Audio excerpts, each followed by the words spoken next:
All right, here we go. Welcome, everyone. This is your host, the Sea Monster. Welcome to Sea Monster Live, number 8. Uh, for anybody who happens to stop by, so far there's no one here. Let's see.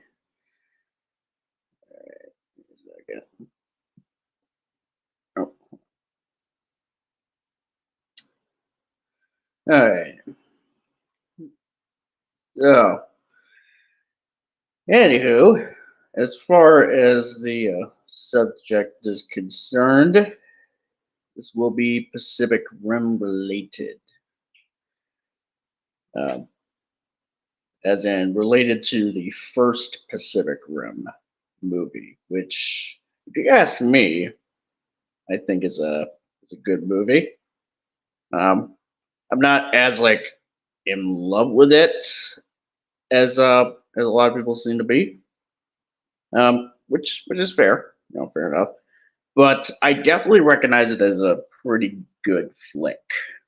You know, just had just some issues here and there, but overall, not a whole heck of a lot to say about it.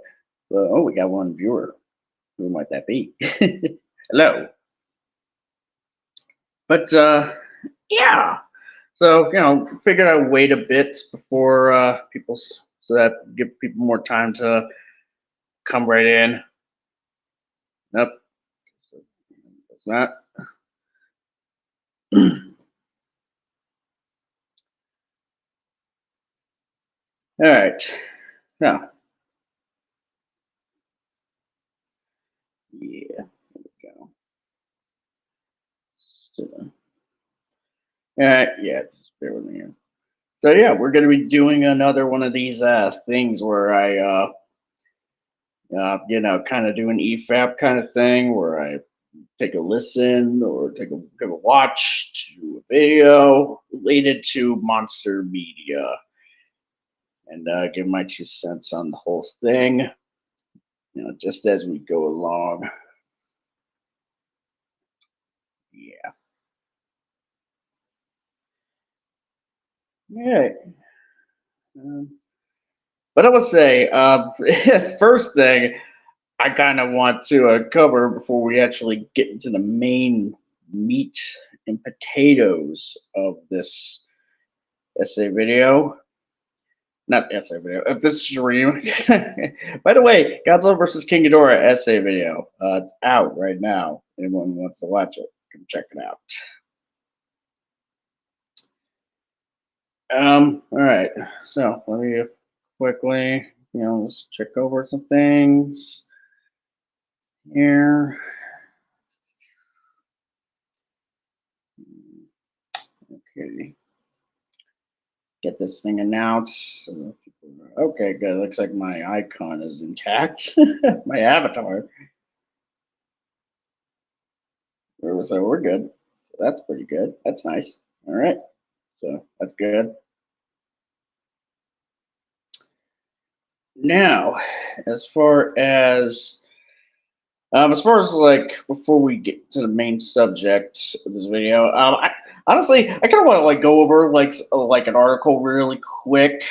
Just read something off for you that just kind of.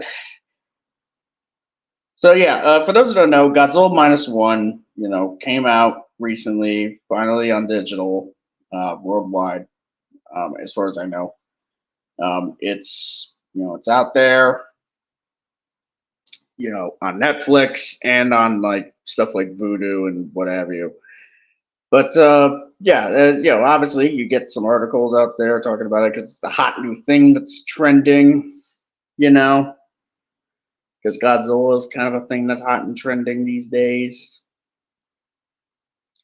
And yeah, so yeah, we got Godzilla minus one. It comes out. I've got the digital copy of it on my Voodoo. Who do you voodoo?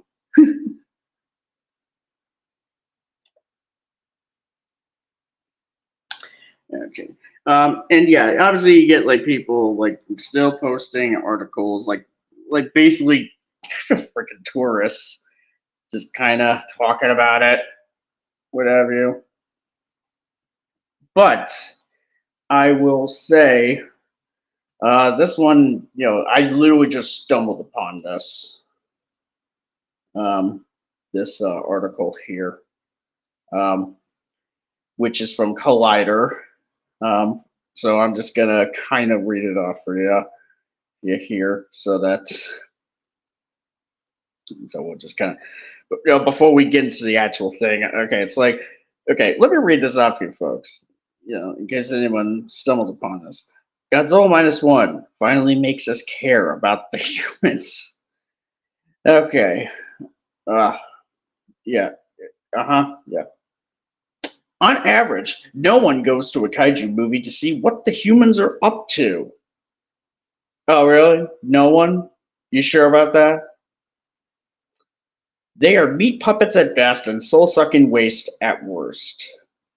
Okay, all right. All right, let's cool it down. Wow. Okay. Even within the Godzilla franchise, the king of the monster movie franchise. Oh my god, that's like so weird. Why did you type it like that?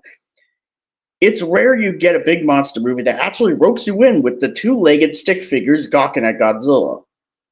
Oh, you mean like Gojira 54? Like GMK? Like Godzilla 2014 and Godzilla King of the Monsters 2019? Have we forgot about those? Or do we just not want to acknowledge them because, oh no, it'll break our narrative here that we're going for about minus one being the only Godzilla movie ever made to have human characters worth caring about who are actually well done. Anyways, yet we finally have a film that manages to do that. A film that was not only met with huge critical praise, reminding of people. Okay, God, this article like rushed? Like it makes you because like that grammar is just off. It's like a film that was not only a film that was not only met with critical praise, reminding of people why Godzilla mattered so much in the first place. What? Shouldn't it be like, shouldn't the quote go as a film that was not only met with huge critical praise, but also reminded people of why Godzilla mattered so much in the first place? Like, can you even like grammar check this? Okay. Praise be to Godzilla minus one. All right. Okay, and we got the synopsis. Like, what is Godzilla minus one? It's like directed by Takashi Yamazaki. Godzilla minus one shows us Godzilla terrorized World War II Japan at a time when he was much more of a whispered myth than a tangible threat. Godzilla shows up to attack a base on Odo Island where he wipes out all the machinery and all the soldiers on site. First of all, they're not soldiers. They're just mechanics. Shikishima was the only combatant in that. Was the only combatant in there. So I don't know why you're saying soldiers. Pretty much, they're all mechanics and like a guy in a watchtower. That's really it. Except for kamikaze pilot Koichi Shikishima and mechanic Sosaku Tachibana. Shikishima had a chance to kill Godzilla with his plane, but cowardice got the better of him. This causes Tachibana to blame him for Godzilla's rampage, and they part ways. A year goes by, and Shikishima is now a minesweeper who takes care of an orphaned woman named Noriko Oshii, who is taking care of a baby that was left behind named Akiko. When Godzilla gets woken up by nuclear testing on a Bikini Atoll, and with no help coming from other countries, it's up to Shikishima and his Minesweeper squad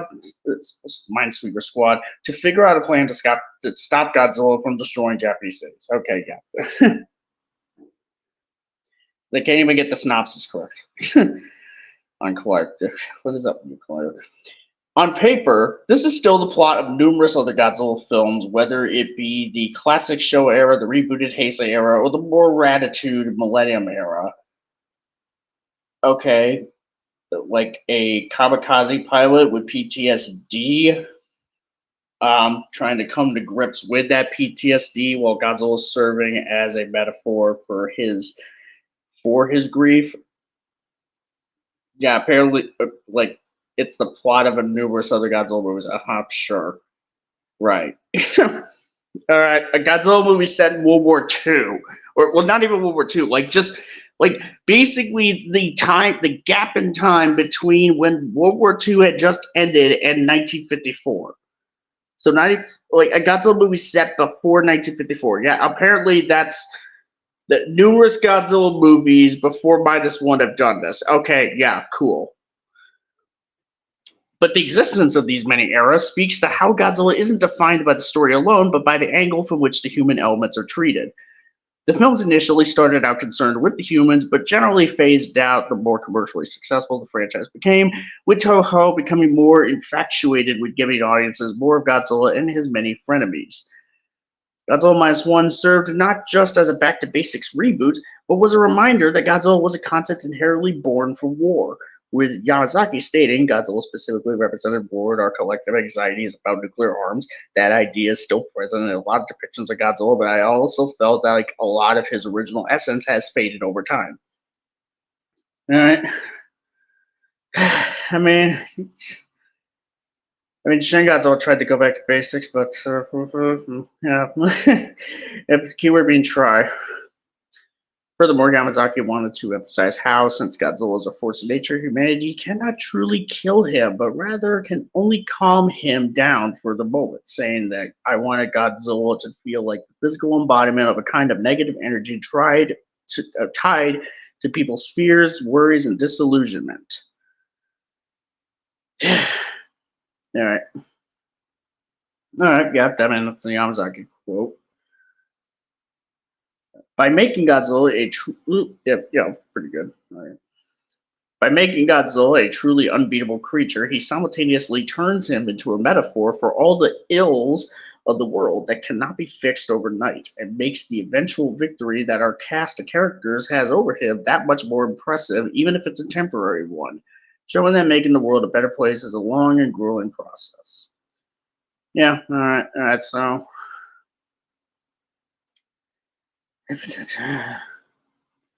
Natural plot of the film is admittedly predict. Okay. Even the jump characters can arguably be considered just above archetypal. Archetypal. Shikishima is a protagonist who's easy to root for. Noriko is the solid emotional support that helps Shikishima believe in himself. Tachibana is the antagonist who you know is going to cover. What? Tachibana is what? Antagonist? What? Where the hell in this movie was Tachibana the antagonist? Like, the only antagonist in the movie is Godzilla. There's no human antagonist in -1. What are you talking about? What are you talking about, Mr. Whoever this is? Jacob Slankard. Jacob Slankard? Okay, yeah. Well, good sir, what do you mean? What do you mean Tachibana is the antagonist of the human antagonist of -1? Like, he was never an antagonist. He was basically a guy who was a victim of Shikishima's inaction, pretty much. Inadvertent, sure, but a victim nonetheless. And the Minesweeper Squad serves as likable comic relief. Jesus Christ, you can't even like name off Doc, Captain, and Kid. Come on, you can't even give those three guys like something there, like give them credit. You just have to refer to it as just the Squad, okay? Like, even if you don't remember the characters' actual names, you should at least know them by their nicknames, which they're referred to quite a bit throughout that movie. I wouldn't blame somebody for watching this film and shrugging it off as yet another standard kaiju flick. Yeah, like that. Well, that someone would be crazy if they were watching this. But I would argue what vastly improves this film over many others is that it spends time with characters who actually manage to become more interesting than they appear to be at the start. whether through spending a lot of downtime with the characters and watch them interact and grow together with no connection to Godzilla at all, or through digging into deeper thematic material that other kaiju films tend to treat as on more of a surface level. Yamazaki chooses to focus on how hard it is to actually come together and get important work done, both physically and mentally. Victory is only satisfying because it's hard, and Yamazaki stacks the decks against his cast by making Godzilla a truly awesome force to be reckoned with, rather than a pretty light-up toy who clocks in to destroy areas we don't care about. Again, like you're just saying, is like this is the only Godzilla movie that has ever done this. Like, again, like no shade at -1 at all. Like I like believe me, I am like one of probably among the last people to throw shade at -1. I loved -1. It's one of the best Godzilla movies ever made. I can certainly say that much. It's in my top 3 of favorites. But yeah, like I honestly am getting kind of tired of this narrative of -1 being the only Godzilla movie that actually mattered up until now. Because there have been other Godzilla movies. Like just because most Godzilla movies in the past haven't been great, that doesn't mean that we haven't had great ones until -1 at all. I mean, and even then, he doesn't even acknowledge the 54 film. That's crazy. Maybe he will later. I don't know if that's going to make me feel any better or not, if that's the case. By digging us into the harshness of the everyday lives of the characters, Yamazaki makes us both intimately connected with where they call home and makes the devastation that Godzilla leaves behind feel that much more insulting. That's a light way to put it, but what Godzilla does. Okay, here we go. All right, this part here. In stark contrast, look at the recent MonsterVerse projects, all of which suffer to different extents from being dragged down by the human element. I wouldn't say all of them. 2014's Godzilla spent a lot of time with characters that wound up being paper thin and incredibly dull, save for the all too brief appearances of Juliette Binoche and Bryan Cranston. Again, Ford Brody, pretty underrated as far as characters go. Yeah. Kong Skull Island just got a passing grade by treating its characters like attractive action figures, throwing them together against unique monster designs and luscious cinematography. Excuse me. God, this is like the Stuckman thing all over again. Like, you're seriously gonna ignore Samuel L. Jackson and John C. Reilly? Okay. Godzilla King of the Monsters ping-ponged between 15 different characters in separate plot lines, each more annoying and awkwardly jigsaw puzzle jammed together the longer it went on. I don't think there was 15 different. If there was 15 different characters, most of them don't get a lot of focus. Let's just say, like honestly, would anybody really say that like Stanton was like jammed into the plot pretty much? Like he's comic relief. Would anyone really say that Chen was jammed in? Eileen Chen, because she wasn't. Would anyone really say that Ishiro Serizawa was jammed in there? Because he was kind of the anchor for Mark to essentially, make peace with the demon that kind of made his wounds, which was Godzilla. Like how Serizawa was like making peace with the demon that created his personal wounds, which was the atom bomb affecting his family life. Would anyone really say that? Would anyone say that Madison was jammed in? Because she was kind of integral to the plot. Would anyone say that Alan Jonah or Emma Russell were jammed in?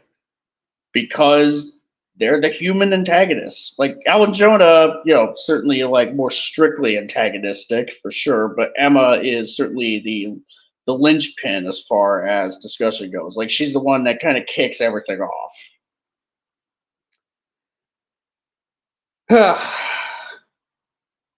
God, I hate it when people just bash King monsters for no good reason. Uh, Godzilla vs. Kong came the closest to getting the balance right, giving its characters solid backstories. I'm sorry, what? But fast forwarding through them so we can get to the eyeball popping fight scenes between Godzilla and Kong. Yeah, the action scenes are really good. I like the action, but and I like some concepts of some of the characters, some backstories. I kind of wish they were more elaborated on, like Nathan Lind. He could have been pretty neat. Godzilla Kong: The New Empire, however, was a giant step back, putting far too much focus on recurring characters who had even less to do than the last film, and the only new character who had any real life was Dan Stevens, being a collage of trash 1980s cliches with a banging soundtrack.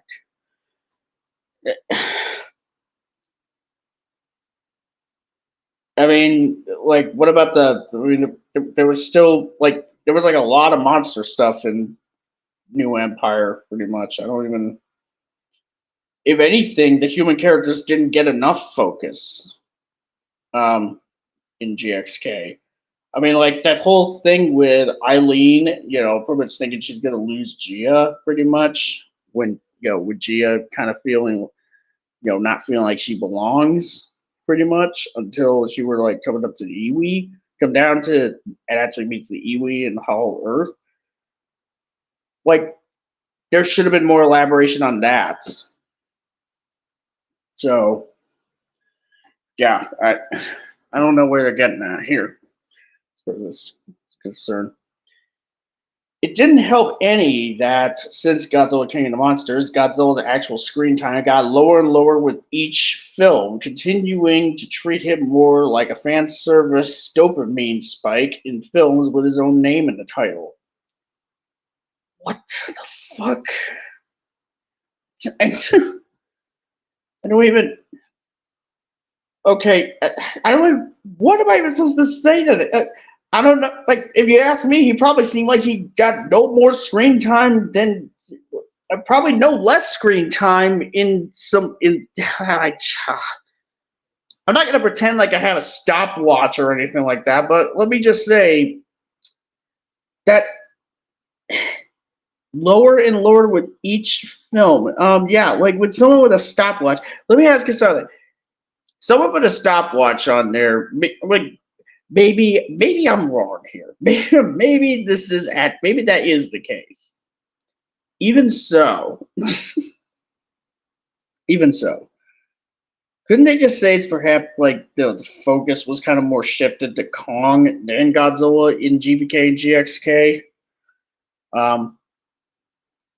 Like, can we at least like concede to that?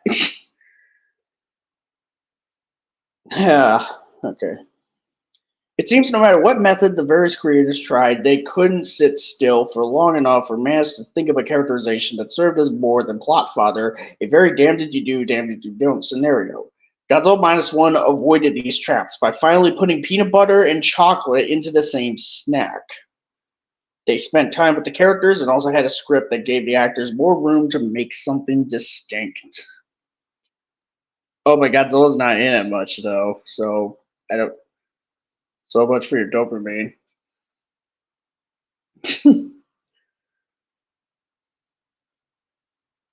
Like, like, I could understand if you pretty much were to say, like, oh, GVK, GXK, their stories and their characters, they weren't sufficient enough to balance out, like, how limited Godzilla's screen time is in those movies, even though it wasn't really. But but you have 2014 and KOTM, and of course, and it's like, oh no, but of course not. No, those movies are bad. No, can't. They're bad. Okay, they're bad. Those movies are bad. No.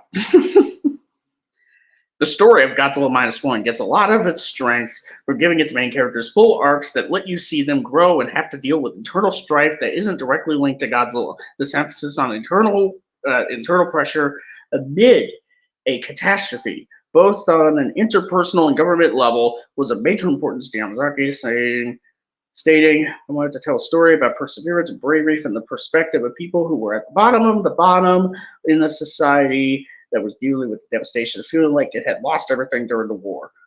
Basically the best stuff in this article is just quotes taken directly from Yamazaki. Because it's like, okay, yeah, that makes sense. Yeah, that lines up. Shikishima starts the film defined by his cowardice, as he doesn't want to be a kamikaze pilot anymore. Oh, hey, it's that fresh image. So yeah, we're going to get into the main subject of this live stream in a bit, but I just wanted to go over this really this article on Collider about Godzilla Minus One. It's not missing out on much, I would say. It's pretty lame. Shikishima starts the film defined by his cowardice, as he doesn't want to be a kamikaze pilot anymore, then lives his life in shame because he can't step up to try and stop Godzilla. The paradox of his character arc is that both his initial need to punish himself by living a squalid life. Is this another review? Yes, this is going to be another review. This is going to be another one of those instances where we're going to be going over, we're going over like a review, but it's more of the main subject is actually kind of more of an audio review. Like there is a video review version of it, but it's like much more condensed, and animated. So we're listening to the uncut audio version of the subject, which we will be discussing here. So, but right now I'm kind of like reading over this Collider article about Godzilla Minus One. That's not really great. It just says like it kind of come like this. So far, this article kind of gives out the vibe that Godzilla Minus One is the only Godzilla movie that has ever had human characters that we actually care about, even though there have been other instances out there, plenty of instances, I'm sure, or even if not even plenty, then at least like a good enough amount to dismantle this thesis statement pretty thoroughly. Let's just say, I mean, Gojira 54, GMK, just name a couple.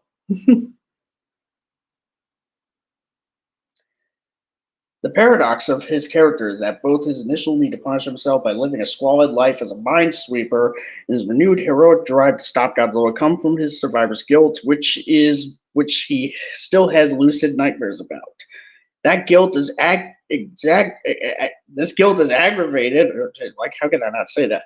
That guilt is aggravated by Tachibana, so it creates a satisfying payoff when later in the film, when Shikishima finds Tachibana and tells him about how he needs a plan to stop Godzilla. Okay, hold on a sec. When Shikishima finds Tachibana and tells him about how he needs him for a plan to stop Godzilla, Tachibana observes and respects the growth that Shikishima has grown through as a man.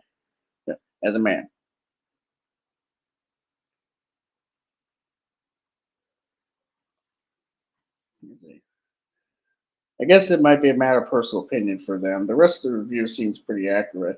Well, yeah, I mean, like, there are like chunks of like information and synopses about the film that aren't accurate, but there is just there's like a bend to it still that just kind of that it just doesn't quite work. And also about this point, Shikishima doesn't find Tachibana. Tachibana finds Shikishima, pretty much. Like Tachibana like knocks Shikishima out suddenly one evening, and so that. Yep. So yeah, that article's not very accurate with that. Because like Shikishima had to send like a whole bunch of letters out because of Tachibana's like whereabouts not being all that known, or exact whereabouts at least. So he like sent a bunch of letters to agitate Tachibana to provoke him into coming for him. By saying by falsely claiming that he was responsible for the. Shikishima kind of lures Tachibana in, doesn't he? Yeah, pretty well. Yeah. But even then, like Tachibana kind of came up to him like suddenly out of nowhere. pretty much. Not out of nowhere in terms of like, oh, there was no setup for Tachibana to show up like that. It's like, no. It's like more like he showed, like, from the perspective of Shikishima, Tachibana shows up. He was lured out, but yeah, it's kind of like Shikishima had to draw Tachibana out first. Still had his location though. Well, the only like known locations, pretty much, like known addresses. Like he had to send a bunch out, a bunch of known addresses that Tachibana had in order to lure him, and he was just hoping that Tachibana was at one of those addresses and got that letter, because he sent like a whole bunch of letters, kind of saying the same thing that would lure him out.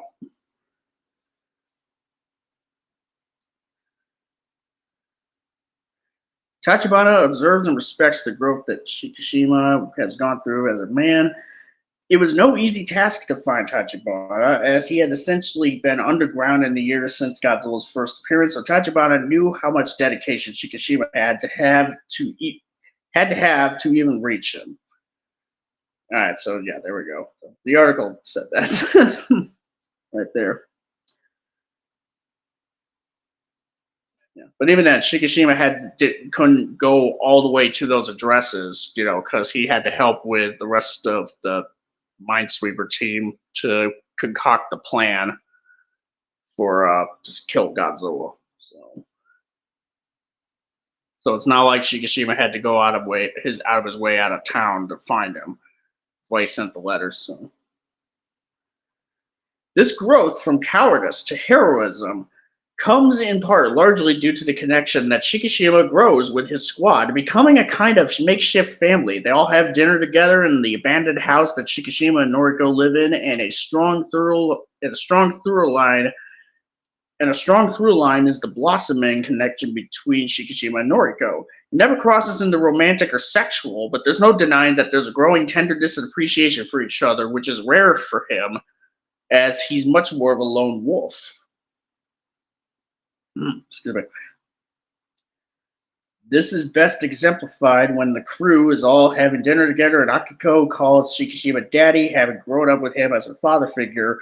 While this is an incredibly sweet moment that everyone else reacts to with hushed awe, Shikishima sternly tells her that he isn't her father, which is met with derision and anger.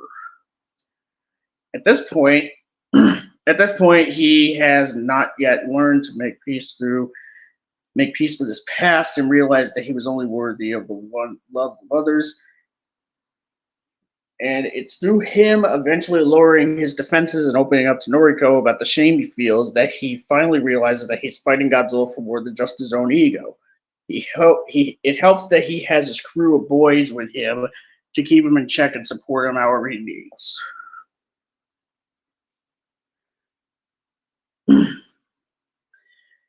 This speaks to a valid distinction that must be made. A character or character arc doesn't have to be blindingly original or to be satisfying. A character or character arc doesn't have to be blindingly original to be satisfying. Otherwise, most of the character arcs in Godzilla -1. Oh my God, they put a colon there. There's no colon in Godzilla -1. What are you? Okay.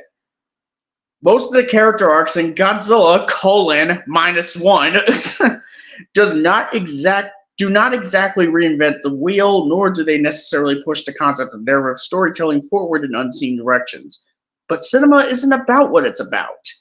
It's about how it's about it. All right? And the storytelling arcs are elevated by the sensitivity of Yamazaki's writing and his mastery of ensemble direction, getting performances from each of his actors that not only sell each of the characters' journeys, but cohere together in a feat of alchemical magic. What the? Okay, not used to that. I know it's alchemy pretty much, but it's like.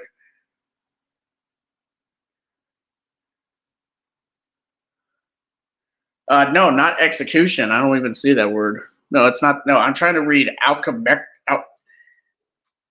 alchemical, like you know the word alchemy pretty much, and you take like, and there's also the word chemical. Yeah, you put like al and then you just chemical, and it's like that word. I'm not used to that word. I'm gonna be honest. That's like what the heck? Okay, it's no big deal. Even if not all the characters get full arcs the way Shikishima or Akiko do. Okay. Okay, bring me on. All right. All right, here we go. Okay, let me see. Here, give me a moment. All right. All right, we're gonna. All right, let me see if I can get you on here in a minute. Let's see. Please tell me I got this saved. We'll be getting to the main subject soon. So, all right. Here's the StreamYard link. Good sir.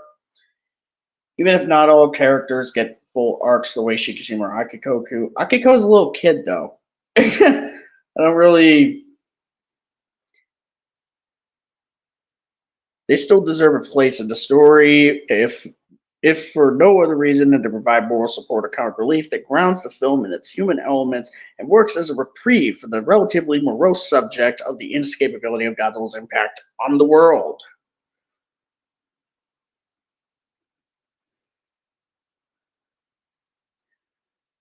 Okay. Let's see. Noda comes up with a plan, stop Godzilla. Oh, good. They actually bring the names in. All right. Now they do. All right. Okay. All right. So, all right. I'm gonna kind of speed right through this here. Just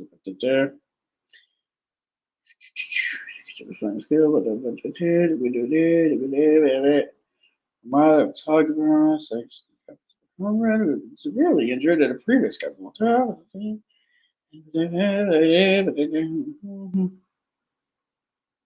Brandon is so dirty for the sake of humanity at large, but he managed to save his own soul by becoming a father. Speaking Yamazaki's underlying focus on the importance of building a community as a way of rebelling against wartime tragedy. The conclusion winds up being more soulful than would normally be anticipated, and even manages to sidestep the typical eye rolls that come with these types of story choices. For instance, the idea of the hero sacrificing their life only to be either brought back to life or not sacrificing it at all is usually a narrative cheat that feels like shallow manipulation. But here, it's clear how emotionally Shikishima is driven by his newfound attachment to the people he cares for in his life, which we just spent an entire film building up towards. Therefore, since the explanation of him ejecting makes sense, and we want to see him happy with his found family. Couldn't just say like newfound family, newly found family. We accept the narrative sidestep. Furthermore, the group of disparate characters coming together to fight the great evil is nothing we haven't seen in numerous of the Godzilla films, if not a few Hollywood films each year. But here, given how often the film focuses on how the people learn to live with each other and have to better themselves for the sake of helping others, all the pieces coming together in is the culmination of human resilience in the name of compassion for the sake of resisting a looming threat. Well, that and to preserve a future for the rest of Japan, such as like when Doc and Captain pretty much kind of tell Kid to stay behind because with Captain say like we now leave the future to him. So yeah, that's and Shikishima joins the fight to preserve a future for Akiko. So yeah.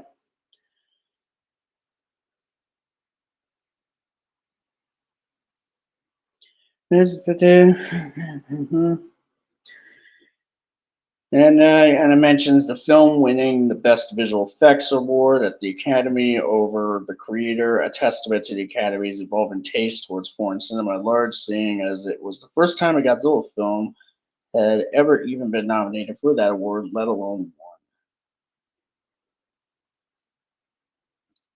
Godzilla movies can be about so much more than just rock'em sock'em destruction if only the filmmakers get some better recipes and leave them in the nuclear oven a bit longer. Okay, yeah. Yeah, I guess it's like it's not terrible, really. It's just kind of, it's almost like a standard fare, pretty much. And so, okay, here we go. All right, bringing you on in three, two, one. Hello. Hello. I was kind of locked out for a moment there. I had to like reactivate like my mic and stuff and go through my settings. All right. So the article is finished, I'm assuming? Yeah, yep. I just finished the article, and Okay. it's not really much to write home about. Yeah. I kind of have some things here and there about it. Some gripes, but it's not terrible. I guess. It's like, all right. I guess that kind of checks out. It's kind of almost a bit normie-ish, a little bit too much. Yes, it's like that's like an official media news article, right? Yeah, Collider. Oh. Yeah, the biggest issue I kind of take with it is that it's just like it's even though it's accurate with with a lot of the stuff that it says about synopsis of the plot Yeah, and it's wrong about the other movies, from what I gathered. yeah, the issue I kind of take with it is that it has this bend that Godzilla -1 was like revolutionary for having like great human characters pretty much and a great human story At this point, going on. at this point that's like that's like the most common kaiju media related take I've seen, because it just gets parroted in like so many low quality video essays I've seen. Yeah, yeah. There's just yeah. It's like it's as if like Gojira 54 like never even happened to these people. Like Yeah. it's like I know that since it's like the first Godzilla movie, it's like they probably feel like they shouldn't have to say Gojira 54, but even so, it's like at least just give a reminder to people, just so that like possible. yeah. I mean, yeah. So in turn, I just want to say it's pronounced. First off, it's pronounced alchemical. Okay. Okay. Yeah. Let me just check. Okay, yeah, I was totally discombobulated by that word. I don't know why. It just yeah. Yeah. Mm. Yep. I just yeah, it's alchemical. Okay. What I was sent by You Mean Execution is from earlier when you were talking about essentially how it's not about what is being done, but how it's done. Yeah. You kind of have like a huge stroke, and execution is a filmmaking term for a reason. I just want to say, yeah. Well, no, I get that. It's just that the article wrote it that way, pretty much, without saying the word execution. It's like it's not about what it's about, but how it's about it.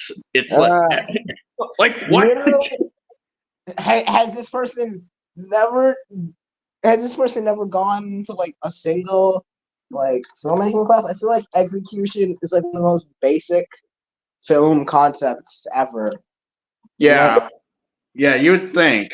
You'd think, or storytelling, just or any courses about storytelling in general. Like, I have no other words. I genuinely don't really have anything else to say. So we go to the spill.com Pacific Rim review, and I want to say this. I said this before. It still stands. Who the hell puts a .com in their YouTube username? Well, Spill.com is kind of just like, well, they're generally referred to as Spill pretty much, but Spill.com is just the name of the website. I mean, if for the brand, it's just Spill. So, but Okay, yeah. because I thought this was like Stuckmanization 2.0. No, don't worry. I guarantee you, like, because I am quite familiar with Spill pretty much, and their work pretty much. I can guarantee you. Elaborating on this? Mind elaborating on this? Yeah, I guarantee. First of all, I can guarantee you it'll be better than Stuckman. That's for sure. Okay. Because these guys at least have like a bit of personality. So, I guess if you want me to go over like a brief history for anyone who is not quite familiar with it. Okay. Go ahead. Okay, so Spill.com, it was a website that kind of does like some news, but mainly specifically like reviews on media like movies and video games and discussions of what have you. They were pretty much run by its host Corey Coleman from Double Toasted. Currently Double Toasted. I'm not sure if you're familiar with that.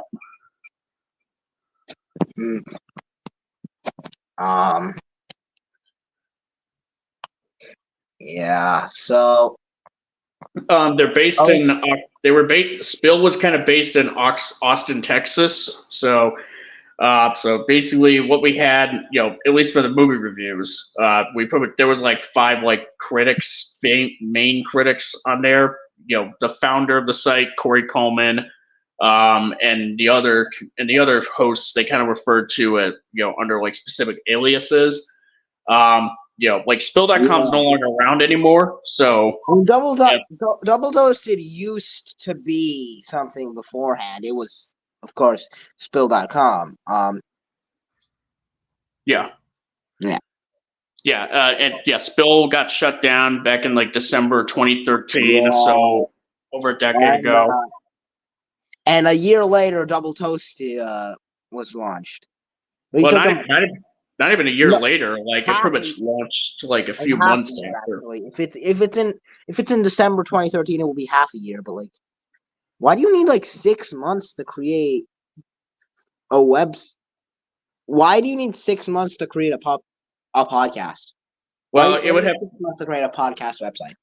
Well, they kind of needed like some funding. They had like a Kickstarter pretty much to. Wait. I can admit, I don't know much about coding, so I will be fine if it took 6 months. I would understand. It could very well just be that difficult. Well, it's mainly just for difficult doesn't mean you need necessarily funding for it because. Well, I mean, if you were to run, you should already have the resources well enough for this, right? Yeah.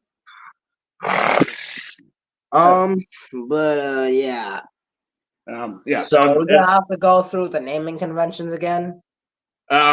Just real quick, just kind of naming off. So Corey Coleman was the main host. He didn't go by an alias pretty much for Spill, but the other 4 main hosts did. You had Chris Cox, known as Cyrus. He after Spill shut down, he kind of started his own website called oneofus.net, where they kind of do more or less the same thing that Spill did. Martin Thomas was referred to as Leon. He would go on to be Corey's co-host in Double Toasted. So you pretty much got that. Tony Guerrero, he was the co-host. He's the co-host 3000, basically a robot. But and basically the most notable, I would say, as far as like careers going forward, you had C. Robert MST3K. Mystery Science. Yeah, maybe there's a bit of like inspiration there with that one. And the most notable of the hosts post-Spill, who actually didn't really stick around in Spill for quite as long as the others, is C. Robert Cargill, who is referred to as Carlisle. Now he's not in this review for Pacific Rim. So if you don't know, Robert Cargill actually is a screenwriter now for a lot of big films like Sinister, and its sequel, Doctor Strange and the Black Phone. This is off of. Yeah, you beat me to the punch here. Yeah, he wrote. Yeah, he did. Yeah, he did he wrote the first Doctor Strange one, aka the good one, because fuck the second one. Yeah. The second one's shit. You saw the effects for the third eye, right? In the post-credit scene of that movie. Yeah. That post-credit scene in Doctor Strange 1, yeah, that went nowhere. No, I'm talking oh yeah, that one was terrible because it was completely wasted. But no, I'm talking about the post-credit scene for Doctor Strange 2. Oh yeah, that. Yeah, the one where the shitty looking. You saw how shitty looking that third eye was. Oh, God, I try to forget. I tried to forget some of that. I'm not gonna lie. That was literally just like an eye shape. They just took some random hobo. They took some random crack addict hobo. They took his eye. They took a picture of his eye and they green screened it on the Benedict Cumberbatch's face, and then they called it a day. Yeah, well, I mean, they had to call it a day because they were rushing the CG artists to do like the 20 other projects that they had going on at that same time. And for the incredible pay of 20 cents, 20 whole cents. Wow, what a great thing for 8,000 different full-length movies. Yeah. 20 cents. It'll be funny if it wasn't so terrible. But no, what I when I was talking about the naming system, I meant to say Pacific Rim's naming system. Oh yeah. Yeah. I don't think we have to go through all this again. But are we gonna have to go through all this again? Probably not. I think we'll probably just have to. We would have to like jump. Funny to remind you all. The smallest and most insignificant kaiju is named after. I'm sorry to think about it, and it's such an absurd decision. They found the largest kaiju in history. Yeah. They knew this was likely going to be the last fight. So they found the largest kaiju in the history, and they named it Horn. Yeah. God damn it. I remember. Oh yeah. Oh God. Also, I'd say it's. I'm gonna say it's probably worse than Dinosauria. I'm gonna say it. There is actually a scene in the novelization where basically the guy Tendon Choi. Shit, I said tendon. But yeah, you know the guy that is apparently Japanese, even though he looks like whiter than he looks whiter than a fucking Starbucks residence. He has a pompadour and a weird shirt. Like, is he meant to be one of the aliens at some point? That can't possibly be a real person. Oh, but yeah, he basically looks at Slattern and says, "That's a huge bitch." And then this is in the novelization. Yeah. And then Idris Elba's character goes, please be respectful and call her Slattern. I mean,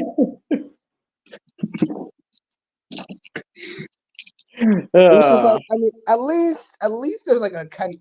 At least it's better in this. I guess he technically made the right call because that's better than just bitch. Let's be real. Speaking of which, that's so they're at least above Roland Emmerich and the Scrapped Godzilla 2. Yeah. Where where Godzilla was going to face off against the ant monster known as Queen Bitch. I'm not even joking. This was gonna be real. This was gonna be real. They really thought that was yes. This is a great movie. And it's this was in 1998. They don't have the excuse. They don't have the excuse that stuff like oh fuck. Yep. Okay. You okay? What happened?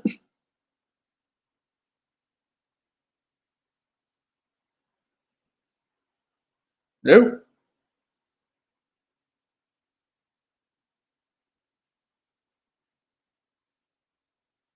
Well, yeah. Okay. Yeah. Well, that happened. And let me see. Okay. Once you. Okay. Fresh match. If you can hear me, I'm just gonna get this thing prepped up here. Thing that we're gonna be listening to through my phone. Oh, nope, he's gone. All right. So while we get this set up here, just gonna wait for a bit. But yeah, for those who aren't familiar, yeah, I kind of went over the history there, spill.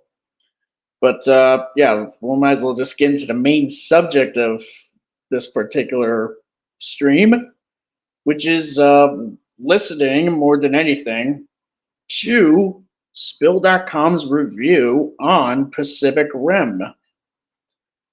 And I say listen because really there's basically two versions of this review. There's like a 5-minute animated version of it that's actually a straight up video, but it's like 5 minutes long. It's kind of like just like small blurbs from them, just kind of giving their blurb of review on it each, and we just kind of go about the rest of our days. We're going to be listening to the uncut audio version of it, so there's going to be adults language in it. So you pretty much got that. So we're going to be listening to the audio review. There is no video for it, really.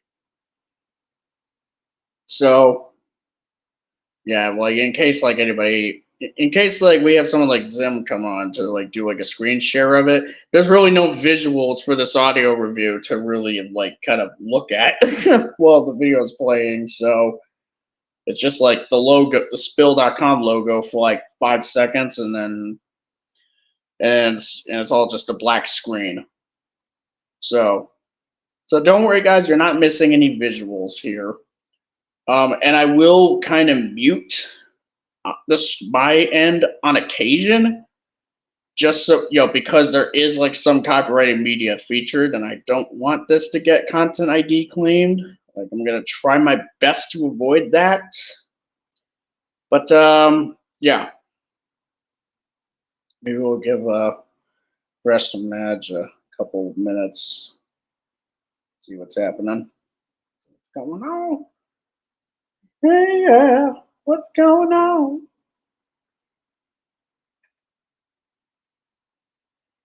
In the meantime, why don't I see if there's like anybody else like hopping on or saying like, "Hey, I'm coming on pretty soon. Don't go without me. Don't go without me." But yeah, that article was kind of weird.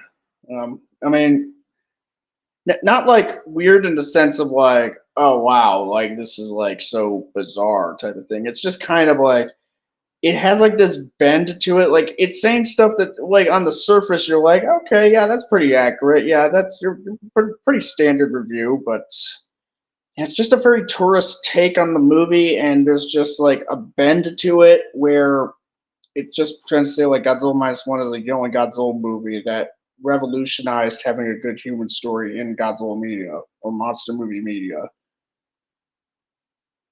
as if there weren't any others that came before it. It's just misleading. It's just a bit misleading if you were to ask me on that front. Like they don't even mention Godzilla 54 or GMK or any other Godzilla movie that at least the author of this article, at least thinks is a good Godzilla movie aside from -1. Can't even, not even that. I would almost would give him like almost give him like a point or two if you were to say like Godzilla versus King Ghidorah had amazing human characters in it. Like if it was that bold of a statement being said, I would just be like, okay, I mean, good for you. At least you mentioned the Godzilla movie aside from -1 being as far as like an example of good human characters, or the MonsterVerse as being how to drop the ball on it. I don't know, like something like just doesn't seem like he has like a lot of culture. Actually, no, I take that back. I would not want him to say Godzilla vs. King Ghidorah is a good example of how to do a Godzilla movie. Like I don't. No, I would not. I would not. Again, go check out my Godzilla vs. King Ghidorah essay video if you haven't yet. I'm gonna keep plugging that because, yeah, getting a lot of positive buzz for it, and I think y'all will like it too. Anyways, check a couple. I have a feeling this is going to be like another 3.5 hour stream for the looks of things. I don't know. I just have a feeling. You know. You know. You know. By the way, has anybody seen that trailer for the new Venom movie? Venom Last Dance, whatever it's called. Oh, he's back. Hello. Hello. All right, sorry, my yeah, I realized that my charger is the current charger that I have is absolutely terrible. Thankfully, I kind of just stole a new one. I just yeah, I literally just stole one. So I was at, where were we? I'm not even sure. At this point. Something about, hold on. Something about the original plan for Godzilla 2 from Roland Emmerich or something about that. Yes. Yeah, I mean, yes. yeah. I mean, Queen Bitch. They really Yeah. thought that was a good name. Okay, the only reason that movie didn't exist was because Godzilla 1998 didn't pan out as it should. It was terrible. right. They really named their final antagonist Queen Bitch. It's not even this is where I was cut off. It's not even like the 60s and the 70s with the weird scrap concepts. Like, for example, a Space Godzilla. You ever heard of that one? Let me think here. Yes, that was meant to be the next Godzilla movie after Terror of Mechagodzilla. We'll talk about it later, but the thing about, and you obviously, I believe you heard of Bride of Godzilla. You know, the one where the robot daughter has sex with Godzilla. You may have heard of it. I probably would have if this was not the first time that I heard it. Like what? Oh my god! This is way too deep. I know. There's been I know we've had an interesting relationship with Godzilla and Neo over these past few live streams. But I have to say the depiction of Robo Musume has to be the funniest thing in the world. Basically, it's literally just the script of the thing, but the thing is, the guy making the robot daughter is portrayed as batshit crazy. Like, he literally spits out word for word the plot of the original, but and he's talking about how he and the thing about it. My favorite part is when he's talking about how his daughter is dead, because in the original his daughter was dead. And it's like literally in this capacity. No, she just left from college. And this guy is so delusional, he thinks his daughter is dead. It's honestly hilarious. Yeah. And this is just the redesign is just like a fake design what it would look like hypothetically, which is something that Godzilla Neo kind of does. Like nowadays, it's just about hypothetical. There is no longer an explicit like universe. To be fair, there never really. I don't Right. honestly, it kind of never really was. Right. There was the writers project, but that obviously didn't pan out. But yeah, so unlike the writers of the 50s and the 60s and the 70s, canceled canceled movies, and the ones that came out where we had, Godzilla vs. Hedorah. I'm just gonna let it speak for itself. And of course, Godzilla vs. Megalon. I'm gonna let that one also speak for itself. Wait, have you not seen those movies? God. Godzilla vs. Hedorah, Godzilla Yeah, vs. I've seen Megalon. Yeah. Yep. Okay, you have seen those. Yeah.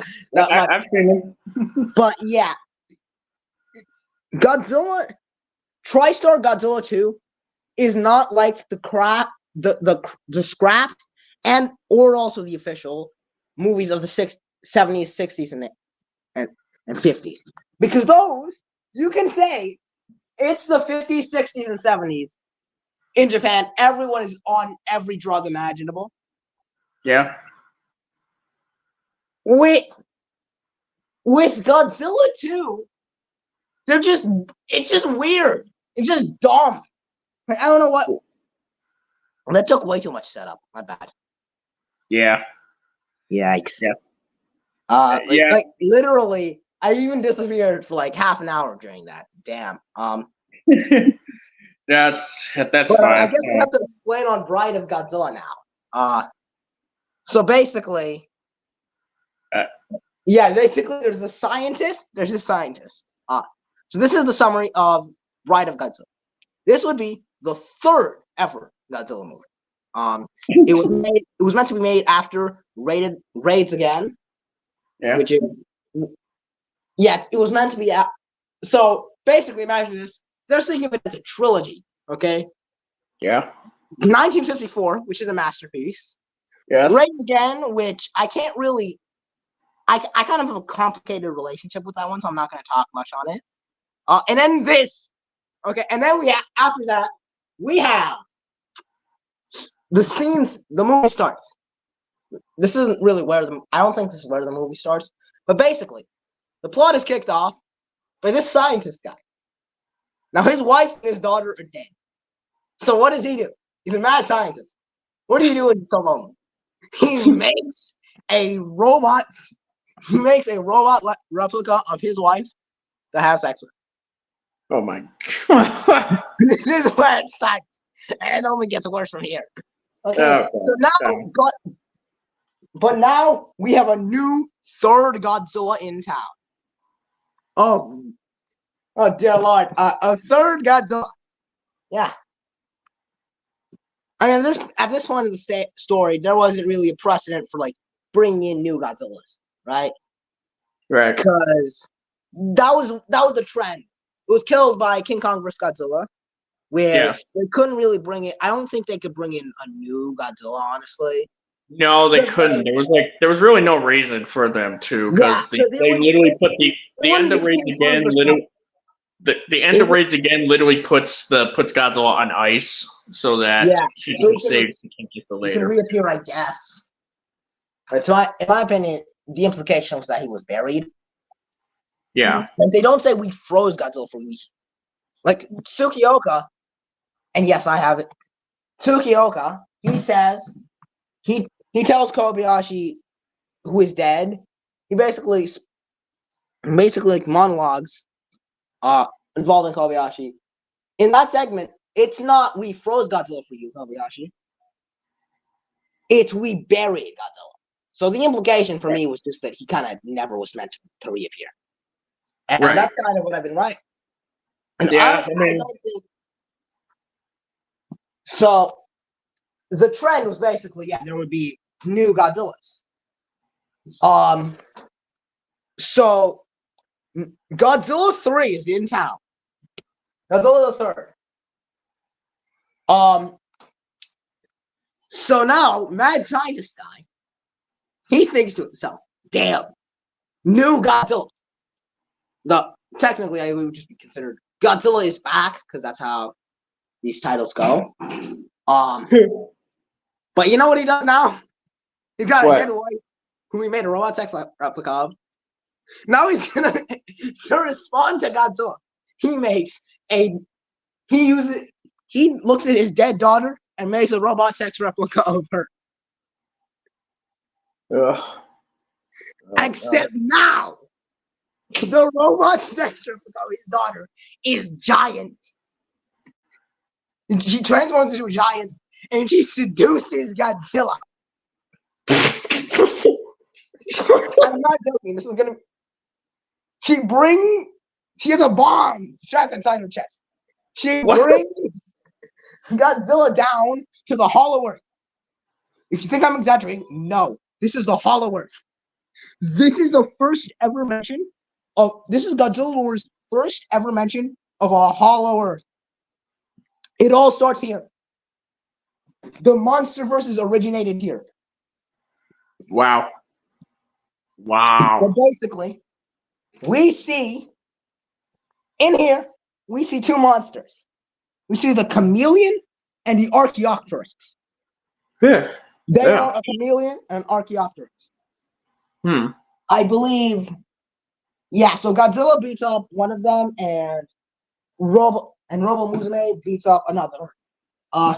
Anyways, so they basically, then Robo Musume, because the daughter's name is Musume, the robot daughter and Godzilla have they do the thing. Yeah. They have beans. Oh boy. And then she pulls out the bomb and explodes herself in Godzilla. And then they do some dramatic musing on they do some dramatic musing. The mad scientist and everyone else do some dramatic musing on some Beauty and the Beast. It was Beauty that killed the Beast type of shit, you know? Oh my god. I think the whole Beauty kills the Beast thing, that's like in the context from which that came from, that's supposed to be metaphorical, not literal. I mean, it kind of is literal though. I mean, in this case, yes. Technically beauty is subjective, but it is a human being, which is what beauty is metaphorical for. And she's using her looks, which is what beauty is. Yes. That's the look. And she's killing a beast. So, I mean, is it really... She's seducing and killing a beast. She's using beauty to kill a beast. It's technically right. Well, I'm talking about like how figuratively it's figurative in King Kong, but not King Kong. It's figurative, but in this, because yeah, I believe the Rodan is actually based off of the Archaeopteryx, which means more Godzilla lore traces back to this thing. When I first heard of it, I thought the Bride of Godzilla and the Son of Godzilla were connected because I was a kid back then, and honestly, that's kind of fucked up. That is some fucked up lore. I will say, like, as far as like Godzilla establishing a Hollow Earth, like at least, well, I mean, thankfully this thing doesn't exist, or exists like as an actual movie as opposed to a canceled project. But Godzilla vs. Megalon kind of did the whole introduced like a Hollow Earth-esque thing with an underground civilization. So, I mean, I would say that Bride of Godzilla is closer to, in terms of like in the style of wackiness, it and A Space Godzilla are closer to Godzilla vs. Hedorah. So I've actually been thinking about that movie a lot. Because of the two. Yeah, because I was trying to basically like map out his forms, and I've realized the two Hedorahs theory. Which basically there's two Hedorahs in the movie. I found two versions of it actually. One on TV Tropes and one on Reddit. It's been over an hour. Should we just? We really need to get on top of Yikes! Oh God. The reviews the review We haven't is even seen the review. This is an audio review, so it's only audio pretty much. There's really two. Again, I'll iterate. There's two versions of the Pacific Rim Spill.com review. There's like a 5-minute long animated video review, and there's the much longer uncut How long audio is the uncut version? It's 36 minutes long, but parts of it is literally just like clips from the trailer and an exclusive moment from the movie, but it's not really relevant all that much. Past the clip moments. Yes, that's exactly what I'm gonna do. It's mainly to avoid copyright, pretty much. So just to avoid a content ID claim. So, I mean, we can theoretically get copyrighted by Double Toasters or Spill, but I don't think that's likely, right? If is that how copyright works? I mean, I know. I honestly, this is the problem. I have no idea how copyright laws work. Okay? I have like a vague. I have an understanding of fair use in America, which is basically you can use stuff so long as it's transformative. Yeah, it's transformative pretty much. We're not don't worry, this is not gonna be like Hassan, just leaving a whole video running for like an hour plus just so he could get some chicken nuggies from that his mom wouldn't make for him. Oh God. Yikes. So I'm just gonna wait for you to pull up the video. I got it up here. Do you want me to talk about a Space Godzilla? Which is the other scrap project I mentioned. We can talk about because that's like the weirdest one I've heard. We could save that for after the later, video. yeah. But it's definitely the weirdest thing. All right. With Bride of Godzilla, I can understand the general intent, right? Yeah.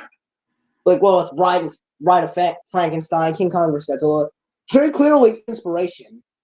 With a Space Godzilla, I genuinely can't tell. Right. Actually, I think yes, there is a clear inspiration. The person who wrote that thing took shit tons of acid, so that is kind of. I wish I was joking, honestly. I'm not barely. Yeah.